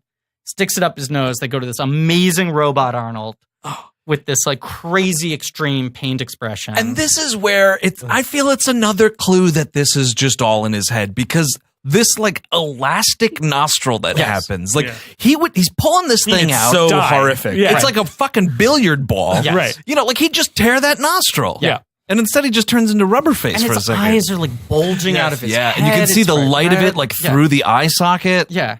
But I even think in a lot of the scenes where it is an animatronic head, like Arnold's doing a lot of face acting when he's in pain in this movie. Yeah. He's in his like cool neutral. When he's in the Arnold, recall chair, he has to do a lot of like, oh no. Yeah. Which he does well, and he does it with a real lack of embarrassment. Yeah. Which is like impressive. Those are the noises a lion can make, and Arnold Schwarzenegger. They belong in like the Museum of Noises. Like I don't know how any human being could, and I can't do it. But everything in this movie is like a 12 in that kind of way. And if he has to like pick a thing out of his nose, it's like at a 12. Yes. But what I don't understand, and I've never been able to crack it about this movie, is like it doesn't feel out of place. No. Like all of these ridiculous rubber faces are in this movie, and you're like, yep. But that's like the fucking thing this movie's wrestling with is like, is that the point that it all feels like a crazy movie? Yeah. Because you just think about the fact that like the amount of time and money they had to spend to build the rubber head to pull the thing out of his nose when they could have just gone like, okay, so Arnold, you're going to stick your finger up your nose, you're going to make some pain faces, and then you're going to pull it. Right. It's a Christmas light. Like, oh, there it is. Right. But they wanted that like bulbous, like, That's what I love about this movie. Yes. Why spend $10,000 when $100,000 will do? Right. Exactly. He tests out the hologram, Chekhov's hologram. Hologram's pretty good. It does take him a while to use that thing. But it's great. It's like, there's that old maxim in improv that like the moment you want to do a callback is like the moment after the audience has forgotten about it. Right. Yes. You want to wait until, Yeah. They don't remember the original thing, so you can bring it back and blow their mind. And this movie, you totally forget about the fucking hologram totally thing. Do. Because it's been over an hour, and he hasn't used it once. But you have this shootout. He's really impressed with it. Okay, I got a hologram. Let me slap that on my wrist. And then he puts the tracking device in the chocolate bar for the rat and goes on the run. And Michael Ironside and his boys come in and just will not stop shooting at these rats. Oh, man. It goes on for like 2 minutes. There's nothing there. The space is fairly well lit, all considering. It's his second bald villain, now that I'm thinking about it, who won't stop shooting at people. Like right after Kurtwood Smith. This is his thing, is villains who look like your friend's dad. Yeah, it's really true. Yeah. But yeah, they just won't stop shooting, and the guy with the monitor keeps on going like, oh, no, I'm sorry, there, and like pointing on the ground. Excuse me, there's sir. Clearly no one. I'm all the way in the back. I don't mean to be a dick. When you say there, do you mean that empty space that I'm looking at? Because I could see an empty space right there. We're not on the other side of a wall. We're looking all in the same area here. So now he's on the run. Goes to Mars. He goes to Mars. He goes right to Mars. He goes to the Mars port. Goes to Mars, meets Benny. It's like hey. We're cut over the best moment of this entire movie. Okay, go ahead. The head, the fake out, the disguise. Oh, you're right. Of course, that's before Benny. Yes. Sorry. He's going through customs at Mars. I forgot that, of course, it's a customs. Or rather, a Margot Martindale type is going through customs on Mars. Right? Oh, bravo. The Margot Martindale of her day. Who is it? I don't know. Do you know? I'm going to look it up. She's really good in this. Yeah. Because this is a tough part to play. This is what kept me out of this movie for a long time. Because I was like a coward as a kid. Like I wouldn't watch horror movies. And this is kind of a horror scene. It's very upsetting. And this is like very much like what Verhoeven does. It's like, why not have horror where there shouldn't be horror? Like, you know what I mean? Like it could be a fun like Mission Impossible gag. He just takes off a mask. Right. But he removes her head. And not only that, but the moment when she starts malfunctioning. And like stuttering and and there's self-awareness on her face of what's going on. She's pulling. That's the scary part. Yeah. Her name is Priscilla Allen. That feels like something out of a David Lynch movie. Yes, she's totally. like pulling at the sides of her mouth. Yes. Yes. 6 feet tall and apparently the grand dame of San Diego theater. Wow. According to her obituary. R.I.P. R.I.P. But that is the cool thing, is you can tell that she's the same size as Arnold. She's big. She's big. She's built like a linebacker. 2 weeks. Right. She comes. She's got the one answer program. How long are you going to be here? 2 weeks. Nails the delivery. Right. Priscilla. Thank you. You're cast. Please send us your sizes. Boy. But then they ask a follow-up question about fruits and vegetables. Right. You touch any livestock. She throws out the 2 weeks again, but with that haunting self-awareness of, oh, fuck, I'm saying the wrong thing. Yeah. And meanwhile, Michael Ironside's there. He's talking to Mark Alamo. He's talking to Golda Kat from Deep Space Nine, who plays like the other guy. Right, and he's like, look, I'm the lead villain in this movie. Here's a scene where I have a monologue. Here Let my me do this papers. monologue. It's interrupted. This is my big moment. I want to kill this guy. Why is this extra in the background talking so loudly? Golda Kat's like, well, we don't know where he is. And he's like, what's this over here? And I thought they tease it up for so long. Like the elevator doors are like closed. Like he's going to be out of there. He turns back to look at this woman like 7 times. Like, is that? No. Well, no. I should just check. I'm going to regret it now if I don't just check. Yeah. Well, he just didn't want to hear any more Bajoran slurs from Golda Kat. Like he's just like literally tired of it. Like, dude, could you get off the Bajoran shit? That's making me very uncomfortable. We get it, dude. You think they're all terrorists. It does though. Like it helps that this movie never sets up this technology.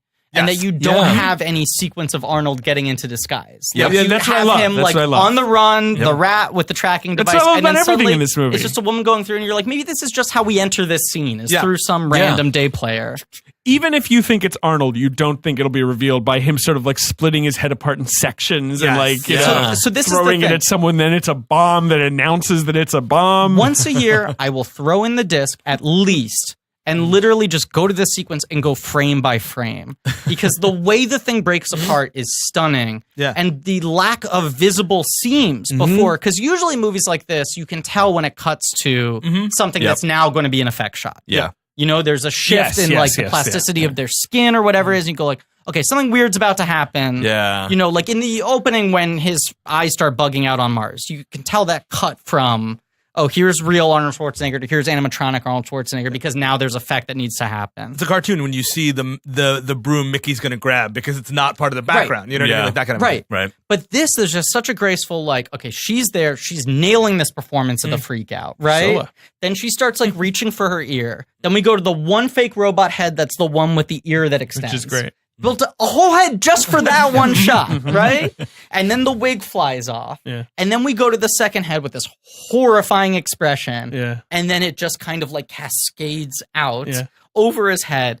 The Arnold underneath looks weird. I think it's great anyway, but yeah, it looks totally great. weird. You buy it at this point because like the whole thing's so bizarre. Yeah. Well, this is the other. There's two. Why did we make a head here? This is one. Yeah. And then sometimes when what the great actor who plays him, like, why isn't it just on, like, why did we have to make a fake head for that too? So I question that as well. Because in the Arnold moment with the cascading head, it's clearly a real person's arms that are lifting up the head. Yes. I wonder if it was just something about they needed an operator there rather than Arnold himself doing it, if it was something about the physics of the positioning, that it was always going to be someone else's arms behind or whatever it was. With the Quado one, I always question that, and I watched very closely this time. I think the entire body is a puppet. Probably. When I you think look so. at the way the arms are moving, too, I think it's just full stop a puppet with some guy behind it with a 1,000 rods. That probably makes more sense than just putting like a shirt on this guy, essentially a puppet shirt. But it is one of those things where it's like it's baked into the cake of the movie where all of this works for it. When you have these weird like effect heads that are meant to just do one thing and are stuck in some bizarre pained expression, it somehow just plays into the effect of this movie being like all super hyper cranked up. You love this effect? I loved it. I love it. I remember reading some special effects, or it might have even been Empire magazine or something. It did a list of like the 50 best special effects of all time. And they put this as number 2, I think. Wow. What was number 1? Behind the moment in The Thing. Yes. Where the spider legs come out. Oh, that one just still doesn't fucking make sense how they did that. It's amazing. Yeah. That whole sequence is amazing. Right.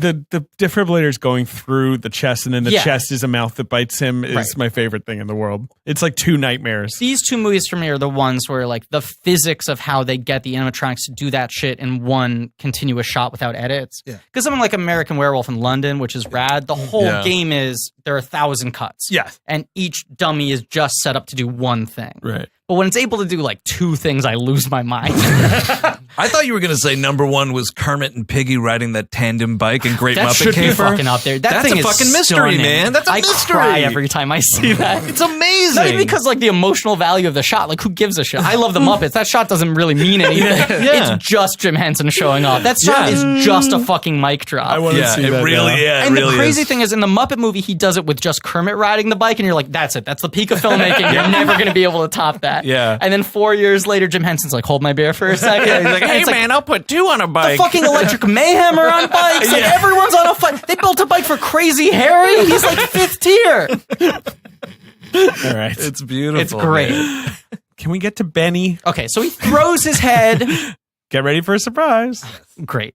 And So awesome. explodes, and now he's on the Runs run. off to the red light district, Venusville. Right. 2 cab drivers are competing for him, but he goes with Benny because Benny's got 5 kids to feed.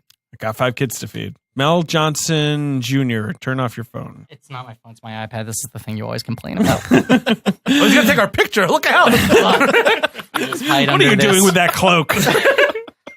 Good God, you just got like Christ. 400 text messages. I'm blowing up. here. Blowing up.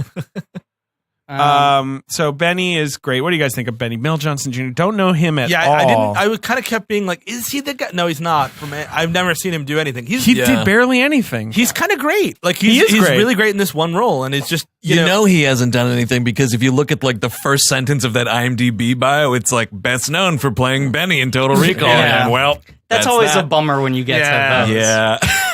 It's true. Like the guy in Attack of the Clones. I was going to who's say. famous for saying, "This is a crisis." Right. According to his IMDb page. Not me. Not Orin Free-Top, Masameda. Yeah. Oh, We were trying. I think he's Masameda. He's like the He's blue the one with the guy. sort of He's got like tendrils. point tendrils. But he's not a Jedi. He's like a senator or something. Yes. Oh, right. Yeah. Right. And Here then he is. We were trying to describe him to someone, and David was like, that guy. He's like the devil. He's like Yes, the he fun looks devil. like the fun devil. He's that fun devil.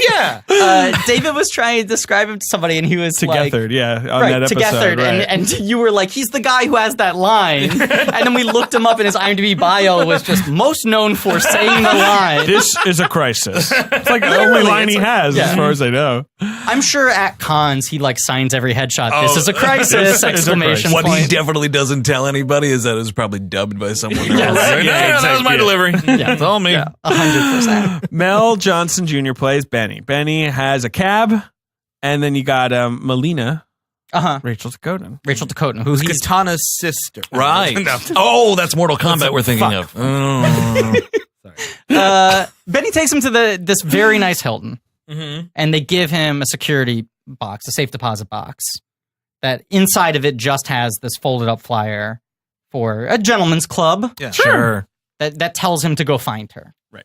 He does a really interesting thing right here where I don't remember what the word is, but he writes the word out and is like, oh, it's in the same handwriting. That's me. Yes, he writes her name. Yeah, Yes. it's such an awesome moment. Just Yeah. like that little detail.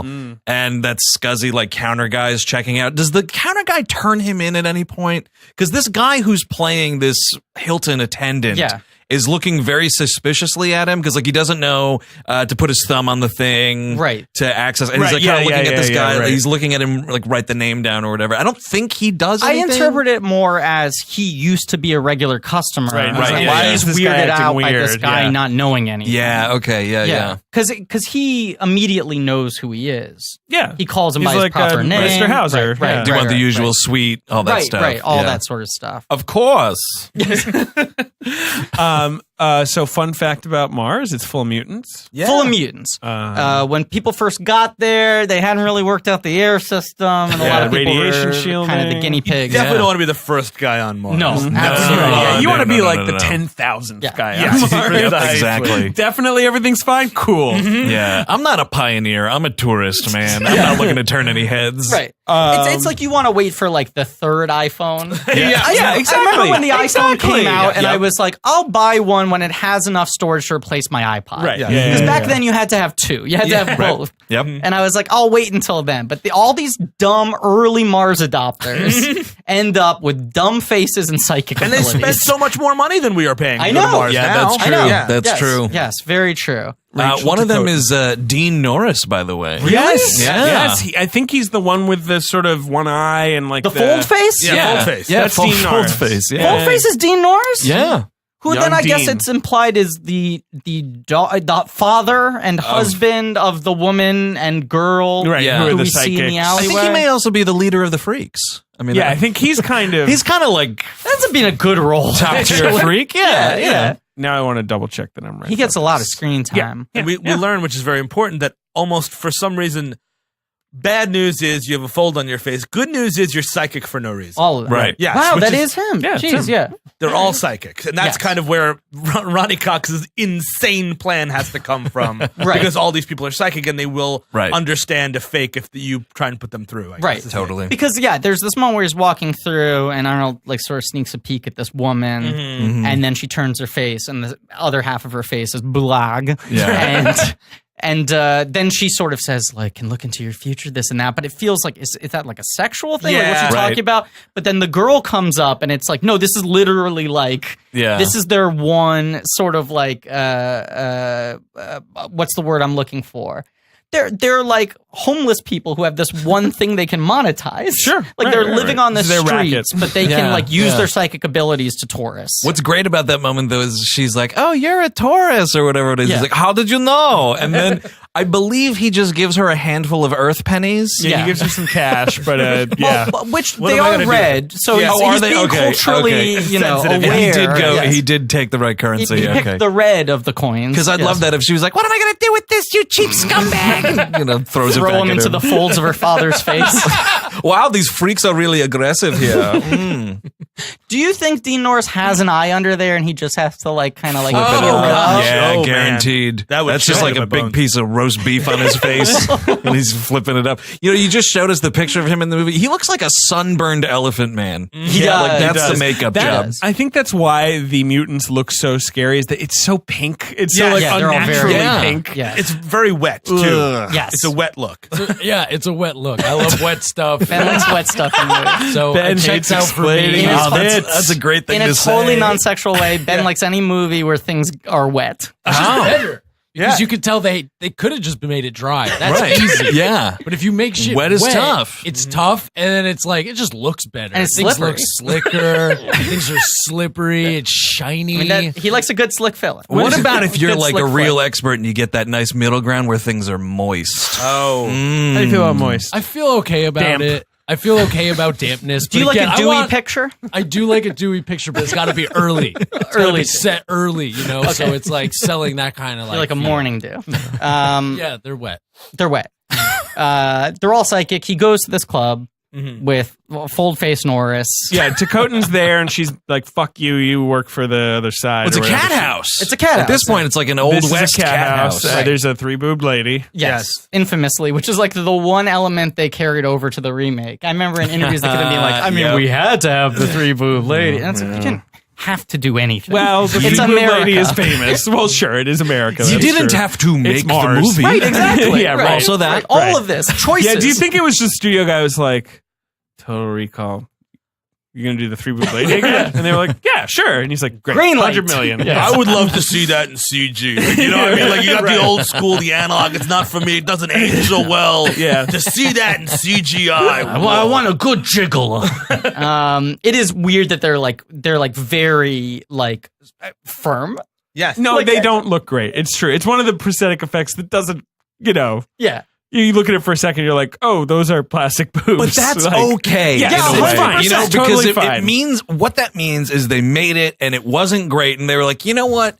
It's fine. Yeah. Because otherwise, if they look fantastic, that means hours and days and Yes. possibly weeks. We're like, no, the jiggle's gotta be better. Yeah, that's Where's true. that third tit? They're like looking? those people on like who designed like the Dead or Alive video Yes. games. So like, there's like a guy whose whole job is the tits bouncing. Well, no, His it's funny, entire job is it's a program The that. cleavage freckle. I Right. told you I had Team. veto power. Come back next week. This isn't right yet. Well, and that's Get it right. That's the other point, you know, is that if the boobs were too good, the movie would get completely derailed here. Yeah. Because he has to turn her down. Yeah, Right. yeah. And Yeah. if they were 3 great boobs, he'd be like, you know what, give me a mulligan of like an hour. I believe Benny has the I wish I had more hands or whatever line. Okay, Benny. Yeah. Well, it's 2 comedy points. Yeah, he gets 2. Benny's throwing a lot of paprika on the sandwich at this point, which is another thing I like because I feel like Benny is like tiptoeing into being like, Jesus Christ, this feels like a parody of a comic relief character. Right. Yes. Which he ends up kind of being. Yeah. Like it's Right. a guy performatively and then he's a trying parody to be like, of a villain. Like, Right. where he's like suddenly like, I'm going to drill you to death. Right, Like, there's no Benny. subtlety in any corner of this Very movie. aggro. Yes. Very aggro at all times. But he finds Rachel Takotan, who's Yeah, very she excited blows to him see off. Well, no, first she's excited. Yes. I guess so. And then she's like... Because okay. he's not him, and Right. she's like, Oh, are right. you? Yeah, right. Yeah, Right. yeah, She yeah. thinks it's like her great love coming back. Yeah. And then he's in sort of detective mode. Well, doesn't she say something about like he's presumed dead? Yes. And, she's like, why wouldn't you send word that to me, that you were still alive and whatever? And he's like, no, baby, I promise I have no idea who you are. Right. My name is Quaid. I live on Earth I with live a with wife. a wife. Right. And then she's furious. Yes. She's Right. mad then. Right. Because it's like, oh, I was sleeping with this guy. She's like, oh, the wife. How long have you had the wife? Like, you know what I mean? It's right. that whole thing. Yes. Yeah. 8 yes. years. With that old story. Yeah, I know. And like right then is when the doctor shows up, right? I love that scene. It's Yes. right around then. Yes. Yeah. Yes. Roy, Which is a great Roy scene. Brocksmith. And he waits. I love that guy. It's a Oh, it's parody great. of like tech Yes. support in Vanilla Sky, which is many years later. Like that thing It where is. the guy's It's like, very similar. all right, this is a dream. Hello. Yeah. Like, I am here Right, I'm to a program. interrupt your dream. Yeah, Yes. I'm designed to look like a nerd before you make any cracks about my appearance. I'm wearing a tweed suit. Right. Like, He's the second of, I think, at least 2 Seinfeld bit actors in this movie. Well, Quado, Marshall Bell is the animatronic itself, Who was that played guy the on puffy Seinfeld? shirt. No. I think that guy was on Seinfeld. yes, he though. was. Oh, You mean Quado, or do you mean this guy? Because this guy was definitely This guy was on Seinfeld. This guy, the doctor, was the landlord in that episode where he's like, "Oh yeah, Babs Kramer, what a whore that lady was," and Kramer like gets really pissed. Yeah. And then the little person prostitute Okay, is right, Mickey's she's love interest in Mickey's the love stand. That's right. it does feel like Thumbelina, she's called in this movie. there is a similar acting pitch for Seinfeld and Verhoeven films. Like it would make sense. There's a common pool there because there's like a comedic pitch and a size. Right. Wayne Knight comes in Basic Instinct. Yeah, That's right. Yeah. 'Cause he can turn on a that dime, was too. like right. That was when Verhoeven was like, "Who's the sweatiest actor in all of Hollywood?" You want to talk about a wet performance? Exactly. Yeah. Wayne Knight. I've met Costanzo, not that sweaty. Speaking of sweaty, actually, the whole crucial thing in this scene is the doctor and the bead of sweat. Right. Yeah. Right. And that's the tell. And Sharon Stone comes in. She comes in. She's like, "Sweetie," And this is like performance on performance on performance. Like she's playing it like, look, that encounter you had earlier was part of That the was the dream. simulation. It's right. That Yeah. wasn't me. This is Lori. the real me. And then he It's like, no goes to bits. like, No bits. subjective first person camera. So Yeah. you're like watching Sharon Stone look you, the audience member, in the eyes. Right. Be like, trust me. And you're like, it's a pretty good offer. and the sweat, and the sweat, And the It's sweat. also first person. Right. Where, yeah. Right. All that stuff. But And for all you misogynists out there, he has to take a red pill Yeah. to go back. that's crazy. And it is very like, this is true. like 10 years. What, this is 1990 It's or 11, 19? Yeah. 9 years before the Yeah. Matrix. But I it like is- that he spits the pill out too. Oh yeah. And they offer a similar explanation to the Matrix thing where they're not like, oh, the red pill is going to like send you back to reality. They're like, the red pill will just calm your brain down. Right, Like right, the same right. way in the Matrix, they're like, the pill will just like lower your senses a little bit so Right. we can inject you. But then this is like his hard turn. It's just like, fuck it, I'm Shoots staying that here. guy. Right. Yep. Shoots him Shoots in the Sharon. head. Shoots Sharon Two Stone. headshots, man. The headshots in this movie. Mwah. Yeah, Yes. again, nice made up, like smoldering, craters in their head.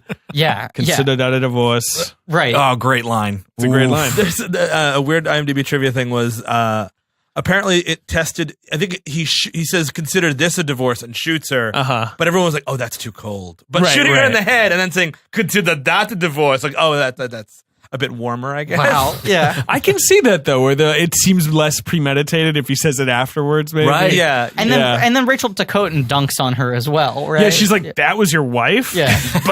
like or what? I don't know. Sharon Stone, you loser. Sharon Stone circa 1990. No, thank you. Yeah. Hard pass. It's also a who shot first thing though, because she's definitely going for She's a gun. going for the gun. Yes. She's going for the So, gun. She's got her. As she's talking, she's reaching for her Right. back pocket gun. That's true. So we know at the very least that, but then this gets to the question. It's like, okay, so does that offer concrete proof that this is real? Mhm. Because if it were Sharon Stone trying to communicate to him in the dream, she wouldn't have the gun. But the whole explanation they give of the pill is right now your brain is fighting. No, it's a this. dream. Right. Yeah. If yeah, you yeah. take the pill, your brain will give up and then we'll be able to pull you back. Right. So his brain would want Sharon Stone to have a gun to allow him to continue living out this life. Well, and he also says that thing where he's like, if you kill me, you're going to go crazy. Yes. And the whole Yes. reality is not going to make sense. And everything he says basically happens. Yeah, the Like, movie you just know, gets even more bug nuts. Right. So it's like, because then the movie's like, it's an alien temple. Like, like Right. it just sort of goes wilder. Well, also, like, the second Sharon Stone hits the floor, more or less, those dudes, like, break through that Yes, wall. immediately. It's very like Eternal Sunshine. Like, Yeah. oh, now this crazy thing is happening. Like, immediately. Like, there's Right. no response You made time. your choice and now there's another action sequence. Yeah, exactly. Right. But then, yes, it's true. After this moment where he has this like choice to go back and accept reality, you know, leave this dream state as he's being told. Right. Go back, just hang out with Robert right. Costanzo. Then aliens come into the picture because Yes, right they now do. we're living in a world Where up until this point in the movie. where Earth has conquered Mars. Right, and humans is have colonized terraforming it Mars, and there are practically. no Yes. creatures on Mars. That's that. But now Ronnie Cox is revealing that there's this whole fucking technology that they don't understand that was With there like a before weird, they got there. like Spock hand, Right. you know, like you have to. Four-fingered Mickey Mouse handprint. Yeah. And there's when he's choosing his own adventure in the beginning, they're like, I think the people who are calling up Yes. his card are like, two-headed monsters on Mars, that's new on me. And they're like doing stuff for Right. him. Right. And that's sort of where we go to anyway. Yes, very much so. So when they escape, Ronnie Cox turns off the air, Yes. and they go meet Quado. Those are the two things that happen. Yes. Fucking Quado. That's a cool This dude. dude rules. He's Why great. didn't Quado ever get like a late night show? You know, that Oh would my have been good. God. Yeah. And then the host is the sidekick. Yeah, right. Good one, Quado. You only need one chair. Yeah, cheap. Oh, it's so cheap. You know, the Tonight Show. It's the chairs that really Yeah, inflate it's the tough cost. to get a good two-shot, though. This is a very like Krang in Ninja Turtles, which is one of the best things ever invented in comic books. Krang's pretty awesome. Krang in his human suit. But his human suit is great. I feel so bad. Yes, he's always in a bathing suit. I feel so bad for Quado because all he's trying to do is put Arnold at ease. Yeah. But he looks like Quado. He's like, I know. Release your mind. I'm like, I'm going to throw up right now. When Like, you it's look really hard. When you look like the monster from Basket Case, dude, I am not settling down at all. Well, and a killer move is in the casting and the direction of the vocal performance for Quado himself. Yes. This guy delivers these lines like he's in Long Day's Journey into Night. It does. You know, like he's so honest, straightforward, he's kind of wistful at certain points. A lot of integrity. Yeah. Like there's no fucking genre in quotes acting. But he's not playing the appearance at all. I just love it. It's literally like the guy's like, if you don't take the pill, you're going to go crazy. And he's like, no, I'm not taking the pill. I'm going to talk to this stomach person who's going to tell me that it's an alien artifact that's going to create breathable air. Well, and I like, are we supposed to believe they built all of this shit and then forgot to turn it on or something? Like, why isn't it working already? Right. But there's also, I love animatronics, as I've said, but the limitation was always that it was hard to get proper mouth movements for dialogue. Yeah. You get like the Ninja Turtles effect where it's just like lips kind of flapping generally and then words coming out. Yeah. But Quado, they do this fucking thing because his mouth is kind of slanted at this weird angle. He's got this kind of like Stallone mouth. So it's all this like purred growl. And like the lip movements fucking sync up well to what he's saying. Yeah. He's got a tongue rattling around in there too, man. No, the detail on him and the couple of hairs. It's just like... Yeah. Because Quado's like holding up in like fucking remastered HD close-ups. Totally. Yeah, he does. You're right. He holds up on Blu-ray. Yeah. Kind of looks like Chucky. Yeah, he does. Yeah, a little bit. If like you put a Chucky doll in a microwave, it looks like Quado. And this is super fucking Cronenberg. Did they do him in the remake? Is there a Quado? I don't know. I haven't seen the remake. I don't think there's a Quado. The remake also, if I'm not mistaken, does not go to Mars. It doesn't go to Mars. It's something about that's too the exciting. Earth's core. I think they go to China instead of Mars. Yes, I literally think that's what they it do. is because Colin Farrell works in something where he takes a super fast elevator to like the core of the Earth. And then I was like, I have smoked way too much weed and fell asleep. The other side of the Earth. That was as far as like I was him going to work. Right. So it's not like jackhammering, which is such a quaint job compared to I have to travel to the center of the Earth to mine or whatever the fuck he's doing. They go to China and they're like, all this technology, it's almost as if people lived here before we got here. Maybe some other people lived here before we, the Americans, got to China. Some very marketable from a global, worldwide gross perspective, people. Quado gets killed, but dies fast. Right when he's supposed to put on his spacesuit, and I want him to, because I need to know: do they both need helmets, or can he just like? Because now, like, it's one thing if you're walking around, is he breathing the other guy's air? Yeah. Right. Oh yeah. Because it does kind of feel... It would have been cute. It would have been really cute. That's a good Happy Meal toy. It's Quado in the spacesuit. It does feel like they are two totally separate entities, you know? Because there's that thing where, like, Ronnie Cox, when he shows up, kind of keeps misidentifying the human, the host body as Quado. Yeah. Right. But it's like, no, that dude's Quado. This dude's like a vehicle. Does that guy, am I remembering right, he kind of like goes comatose when Quado's hanging out? Yeah, he's sort of like... in like a trance or something. He like blisses out Marshall Bell. Yeah. It seems to take a lot out of him. Like there's only enough energy for one of them to be... I love the reveal. There's only enough budget for one of them to be emoting at a time. The reveal, though, he's like, all right, Arnold's like, oh, where's Quado? And he's like, oh, he's on his way. And then immediately like turns around and it's like, I think he'd sound a little something like this. It's like the funniest fucking, like, what? Just unbutton your shirt, dude. And also, but like this steamy, like Verhoeven over the shoulder, slow unbuttoning shot.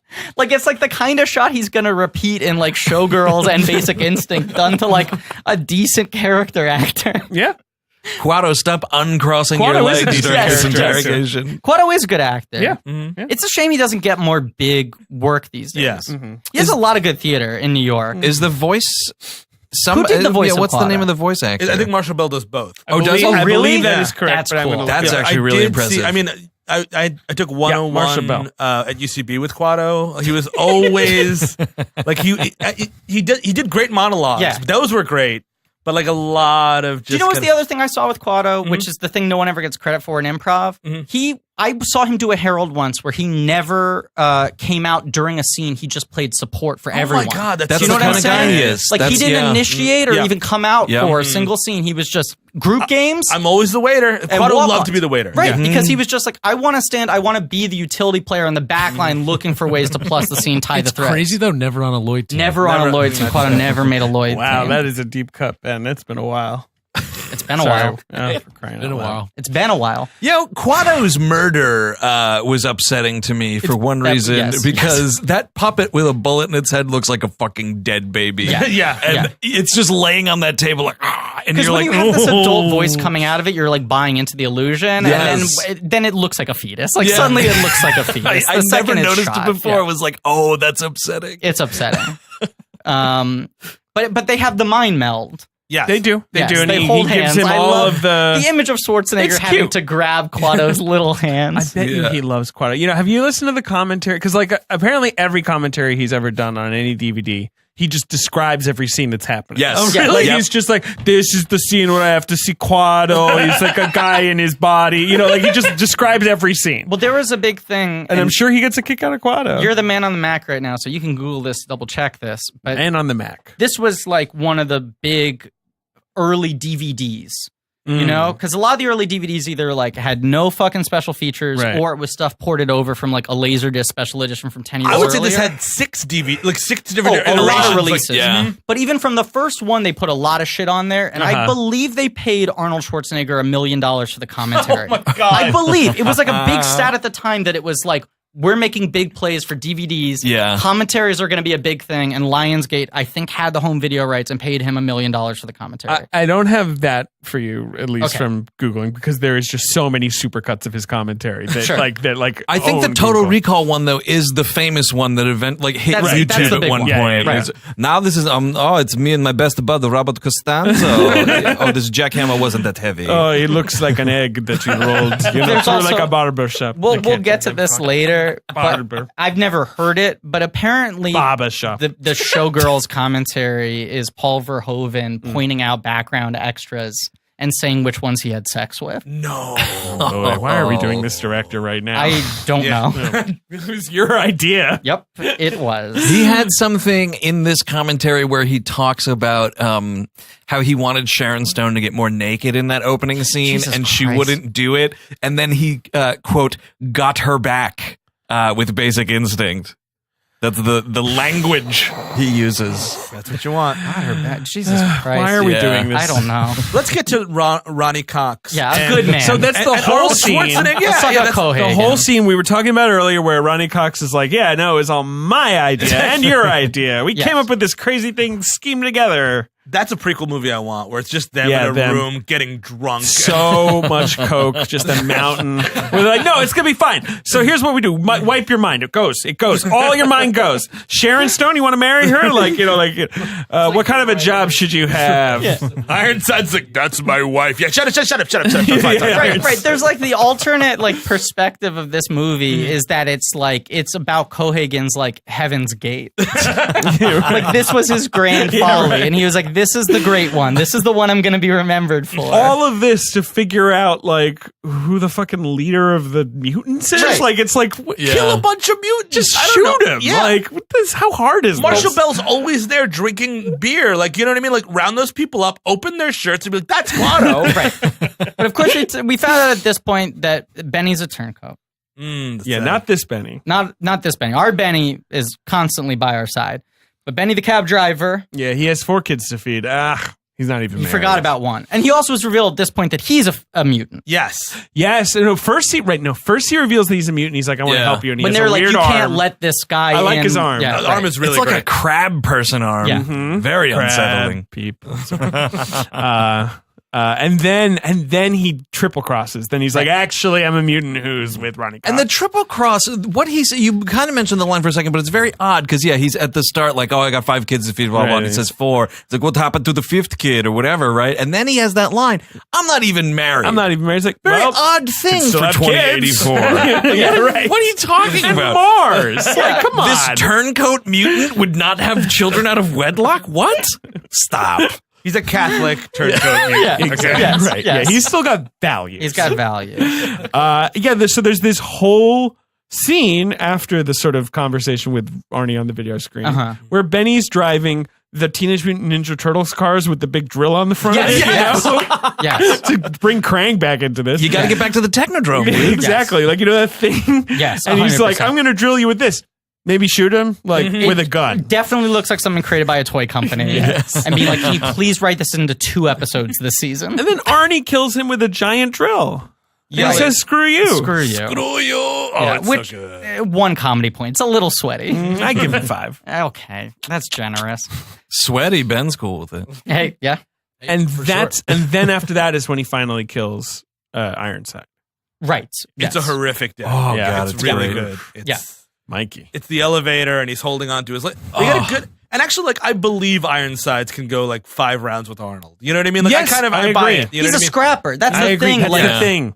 He's not big, but he's cutthroat. And you're just like, this guy's got no quit in him. And he's going to play dirty. If you try to punch him, he will bite you because his mouth is open. That's why his mouth is always open. Yes, exactly. He's trying to save time. That's the thing, though. It's not necessarily that he's like super strong like No, Arnold. no. He just gets hard off of pain and Right, feeling right, pain. right. Not giving out the pain, but Right. feeling it. Like, yeah, fucking kick me in the That's balls, a dude. Do superpower, it. is he wants Yeah. to be kicked. Yeah, exactly. Yes, yes. He's sort of unstoppable in that Yes. way. Because even Ronnie Cox doesn't like him that much. Even he's No, like, he he really really does my doesn't. plan. This guy's a little much. Yeah, exactly. He's like, oh, yeah, this guy, he wasn't in it. Fuck that guy. Right. And then the last 20 minutes of the movie are just them going, Yeah, there's a lot of breathing. Well, he very cleverly realizes that he can do a live long and prosper and fit his hand onto the activator. That shouldn't be a thing that works. yeah, by the no, way. it looks like a fingerprint reader. He Yes, does yep. not have an alien hand. Maybe Benny's hand the could have grooves done are it. totally different. Yes. Oh, that's what he should have had to do, right? He runs Get back to Benny's the drill hands. car, rip it right off of his corpse, Yes. and go and flap it down That right would be on great. it. And Verhoeven was like, no, too violent. Yeah. No. You can't be ripping people's arms. My goodness. But he activates it, and no one really knows. It's like the Omega 13. No one knows what it's going to do. Right. And but then suddenly the air starts coming back to the people of Mars. But it takes a while. It takes a while, and as you said, there are 15 minutes of him and Rachel Ticotin. There has to be a point when your face turns into a cartoon that it can't come back. I don't care when the, like, you know what I mean? I Like, agree. Yeah, it's not, like, it should have after effects. Yes, at exactly. least. Your eyeballs are Your still eyes are half bleeding. out. Yeah. Right. Like, and I know 100% that the shot is just the earlier shot reversed, but that shot where his bulged eyeballs go back into his skull is gorgeous. It's unbelievable. I love this movie. I enjoy all the crazy violence. I do struggle a little bit with the bulging eyes. It just goes on for so It goes on long. for so long. So long. And we- then Ronnie Cox dies in the same way. Right, and, yeah. right. We have him earlier do it. There Yeah. are 2 of them there, and we also had at the beginning in the earlier dream sequence. Yep, right so at the we've beginning. seen the gag at this point. They Yeah. liked that gag. Yeah. They spent and they, I mean, yeah, you pay for a fucked up looking puppet like that, man. I Right. mean, you're going to get your money's worth. 3 of them. I mean, come Yeah. on. But then finally the system boots up, and then Mars just starts looking like Connecticut. Blue skies, all the red and is Ronnie's gone. like, I had this crazy thought. Maybe this is a dream. Probably not. Don't worry about it. Like, that's it. Let's make out. They kiss, and it fades to white. And Yes. Verhoeven gives himself a lot of credit for the fade to white Oh, because really? he felt like it was more sort of ambiguous than a fade to black. Sure. Right? Well, I mean, it's like a brighter color. It's Yes. white. It's like waking up, Yes. perhaps. Yes. You know? Yes. And the top is still whatever the fuck, you know, that movie. I think that's that's what that movie's called? The top whatever the fuck? The top whatever the fuck. Yeah. And so- this movie was crazy successful. Huge hit. They talk about in that DVD. Ebert loved it. Gleiberman loved it. Janet Maslin said that it was disgustingly violent. But That sounds about right for J. Maz. Yep. Verhoeven's in a pocket now where he's making these movies where even like highbrow critics are like, fuck, he's good. I shouldn't like this movie. right. Yeah. But the guy's a craftsman. Like, he knows what he's doing, and there's like some smarts at play here. They talk about in that documentary on DVD that they like had put so much money into this movie, and Schwarzenegger was such a big star, but the concept was kind of like complex for that period of time and hard to sum up in a trailer. And the awareness was like really low. Like 6-8 weeks before the movie came out, no one knew about it. Okay. When there was more sort of long lead press for films. And they just did like a blitz and spent a crazy amount of marketing in the last 2 months and got the awareness up to like 95%, and then had this massive opening weekend. This movie was kind of a cornerstone in like the front loading, the shift to like the huge last minute marketing push towards the huge opening weekend and making a movie feel like an event just through omnipresence. Like it was just Schwarzenegger, Total Recall, A Picture of Mars. I remember the billboards. Like I don't even. It's just his head. Yes, it was his head and the planet behind him, and it was just like Schwarzenegger's going to space. That's all you need to know. But it's also fascinating. This is like this made buku bucks, and this is like a hard R. Big hats off to you for buku bucks. I always am happy to hear buku bucks. Sure, man, it's great. It's a great term. But like to think about, like we were so scared of that until like what fucking Deadpool came out last year, and it was like, oh yeah, hard R things can be mega successful again. Yeah, we don't have to dumb things down to get that PG-13 to get people in the seats. And that's the crazy thing about Schwarzenegger was he was this huge movie star, and he was very popular with kids, and he was mostly an R-rated actor. Mm-hmm. Yeah. You know, even Terminator 2, which like you can slam it for being more family friendly, it's still an R-rated movie. It's a hard R. Yeah. You know, it's a hard R for children. Like the whole appeal to Schwarzenegger was he was like the thing that was, it made you feel like a grown-up if your dad let you watch a Schwarzenegger movie. Yeah. You know? That movie is also kind of brilliantly constructed that way, too, because you can kind of show that movie to a kid and it's fine. Yeah. You know, no one's childhood is going to be ruined because they watch T2. Right. Very true. My childhood wasn't ruined, for example. Neither was mine. Who could say? I wonder if the twist would have been more explicit, like if it would have a hard twist ending if it was like 95, like, you know what I mean? Like I feel like the mid 90s were obsessed with like, it's a movie, what's the twist, why am I gonna go see a movie if it's not a twist ending? Right. So I feel like if this movie's made 7 years later, it's like, and then at the end it is actually a dream, you know what I mean? Like, or I think they would have spent more shoe leather setting up the is it, isn't it? Yes. Which I love that this movie is just like, fucking just watch it. It's fun, enjoy it. Right. Yeah. You like accept the Is it a dream? Is any movie a dream? Fuck you. Right. Never a dream. Right. And I think the key move is that Mom's like, a dream. The movie's a straight line, right? Like it just keeps on fucking moving and moving forward and getting more and more extreme. But even at the beginning, it's so hyper real just from the casting of these two main actors that's like, the early shit isn't any more believable than the later shit. Nope. So, like, you just have to buy the whole thing, you know? Anyway, I think it's a good movie. We're going to play the box office game. Yes. It won the Oscar for Best Visual Effects. Just wanted to point that out. And did it win a makeup Oscar? No.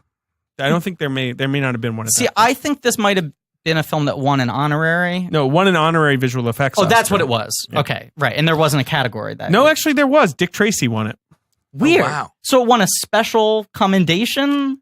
It won a special visual effects Oscar because I guess there was no visual effects category that year. And, you know, sometimes they would do that. Makeup was Dick Tracy. Makeup winner was Dick Tracy. Cyrano de Bergerac and Edward Scissorhands were the other two nominees. Weird. Cyrano, I mean, he's got a nose. Okay. Yeah. I don't know.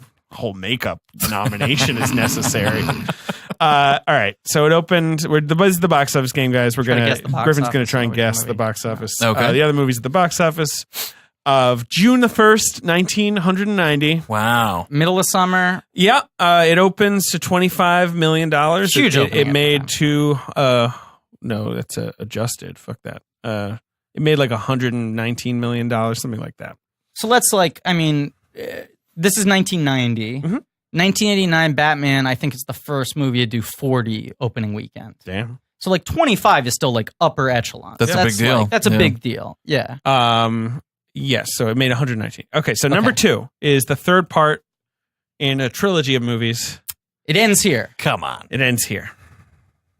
Come on, because you think you know it already? Yeah. 1990, third part in a trilogy that ends here. I'll say this one's easier than the fucking next one. Really? You think this is a gimme? I don't have it. I think it is. Yeah, I do. It's an action franchise? It's Back to the Future Part 3. Bingo, guys. Good job. I was like The Godfather Part 3. Like I really did. Same. I believe that is 1990. Back to the Future. Back to the Future Part 3, which is, kind of a flop, like low key. It made Does under 85. Right. Yeah, not great. Because the first does, it's still like a lot of money by today's standards. Are you talking final domestic or worldwide? Domestic. Okay. Domestic. We stick to domestic. But what was the final domestic there? 80 by Back to the Future 3, $87 million. Which is like still profitable and no, big, but like way more than it double its budget. The first one does like way over 200. The second one does way over 100. 118. There's like diminishing returns. 210, 118, it's the third time you're asking this of people. Right. There also is that weird thing where it's like Back to the Future 1 is like a movie that uses time travel as means to an end to tell this like story about like what if you were the same age as your parents. Yeah. Right. Back to the Future 2 leans in and is like, what if it's just fucking we investigate all the notions of time travel? Right. Back to the Future 3 is like Bobby Z wanted to make a Western. Oh, like, yeah, it's big time. so small in ambition. But they don't have any bones about telling you No, that. no. Like Right. they straight up will be like, yeah, I don't know. I One love westerns. thing we want to Fuck do. it. Yeah. It's great. We want to put Christopher Lloyd in a cowboy hat and that's it. Okay, number 3. Number 3 is a new release this weekend as well. It's based. It's an action comedy with a title based on a Leonard Cohen song. The title is a Leonard Cohen song. I just like that fact. I'm your man. No. It's got two Sisters of major Mercy? stars, male, a man and a woman, and like the poster is like their first names. It's like blah and blah, as if it's like we've been waiting for them to be together. It's not Bird on a Wire, is it? It's Bird Hey, on a Wire. yeah. John Badham's Bird on a Wire with Mel and Goldie. Mel and Goldie. That's how I remember it, because that was always a weird video box that was just Yeah. like, were we all waiting for Mel and Goldie? We And were a great waiting. supporting performance from Stephen Tobolowsky in that movie. That's really? right. I've never Yep. seen that one. Yeah. Bill Duke, David Carradine. Great Bill Bill Duke, man. Nice. I fucking love Bill Nice Duke. little Yeah, character man. How was actor. it Bill Duke in Total Recall? What? That's a great question. Yeah. Did they have a falling out? Maybe. Fuck. I Maybe. hope that didn't happen. I hope they're still friends to this day. Are you kidding me? Someone tweeted the other day. I mean, by the time this comes out, it will have been 15 years ago. that tweeter's Right. dead. But someone tweeted the other day, like in the 1980s, the way you wrote character development was that one guy in Predator's whole thing is just that he's always shaving. yes. Like that's like Bill Duke's bit in that movie is Yep. the stages Yep. of where Yep. he's at in his shave. Number 4 is a romantic comedy that opened in March. So it's been out for Ooh, 3 lots of months. It's made staying power. $125 million. It's going to make $50 more million. It just hangs out all year. It was the biggest movie of the year. It was the number 1 movie of the year. It's You gonna Ghost. Make me look it up. It's Ghost. No, it's not Ghost. It's not Ghost. Okay, a two-hander. I presume most romantic. It's a films are two-hander. two-handers. It's a rom-com two-hander. No, Ghost was the number 1 movie of the year. Good Okay, call. well, And Home Alone was the number 2 movie of the year. And this was number 3? Yep. It's a big romantic comedy. 160. Did these two actors do another film together? Yes, they do. Is it a Hanks and Ryan? Nope. Interesting. Mm-mm. I know what it is. Mhm. It is Pretty Woman. Mhm. Vicky Gear, Julie Robbs. That's right. Okay. Well done. Thank you. Yep. That's a Disney film. Yes. I mean, whatever, Touchstone or whatever it was. But Yes. isn't that funny to think about? That's a big deal. That was a big deal for them that they were like, hey, look, Disney makes movies about sex workers now. yeah, that are very realistic. Right. It's still, that movie follows the exact classic arc of a Disney movie. It just has different outfits. I think Wardrobe. Rama's dead in that movie too. Yes. Yeah, truly. She's like a Disney princess in that movie. Yeah. You're right. There's Number also 5 that talking rabbit. Yeah. is a comedy starring Okay. one of the big comedy actors of the era. 1990. That I swear to God, the pitch is just like, what if this guy had this job? I just don't know. I don't know how to fucking describe there were this too movie. many of those. Exactly. Where they were like, I don't know, fucking Eddie Murphy, Which- that that was replaced in the 2000s. like That formula was replaced in the 2000s by what if Will Ferrell played this sport? yes, oh God, That's what that became. Yep. What if this guy had this job? It's from the 90s. It's one big search. It's not Eddie Murphy. I assume It you is not. use that as It's a a white funny man. example. It's a white man who has a job he should not be holding down. I don't know. No, he should be holding it down. He's wearing a suit with a tie on the cover, and he's kind of going like this. I'm really narrowing it down, right? He's got a mustache. He's got a mustache. Do you need more clues? Annabella Shora and Fran Drescher are in this movie, as is Lori Petty, your favorite, Tank Girl herself. Film was not a It's success. a big comedy star. So was, Directed by Roger Donaldson, the famous Okay. New Zealand director. yeah. So where is this in this comedy star's career? I guess, he's hot. He's hot. But this one doesn't No. do well. Has he This is a passed real his, tough is he one. past his peak? No, Or does he not still really. have glory days ahead of him? He's got He lives glory up days to the ahead. stereotype of this job. Sure, it's kind of a tough clue, but yeah. If you get this, my mind is blown. Is it Cadillac Man? It's Cadillac Man. Starring. He is making that expression in the poster. He totally is. And the mustache and living up to the job. Yeah, okay. I will show you. Good clues, Sean. The poster is much as, but like, isn't that literally? It's just like, what if Robin Williams was a car salesman? That's the movie you're gonna go see. Yes. You got me. Yeah. Is the bit just like car salesmen? They're jerks. I think. Kind of, yeah. Are we done? Let's make the movie. Yes. Tim Robbins, I believe. Yes. Yeah.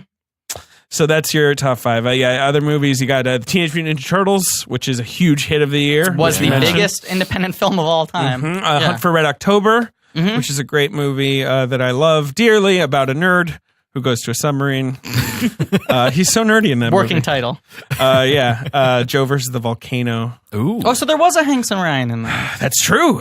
Yes, their least successful effort. Yep. Yeah, okay. All right, we're done.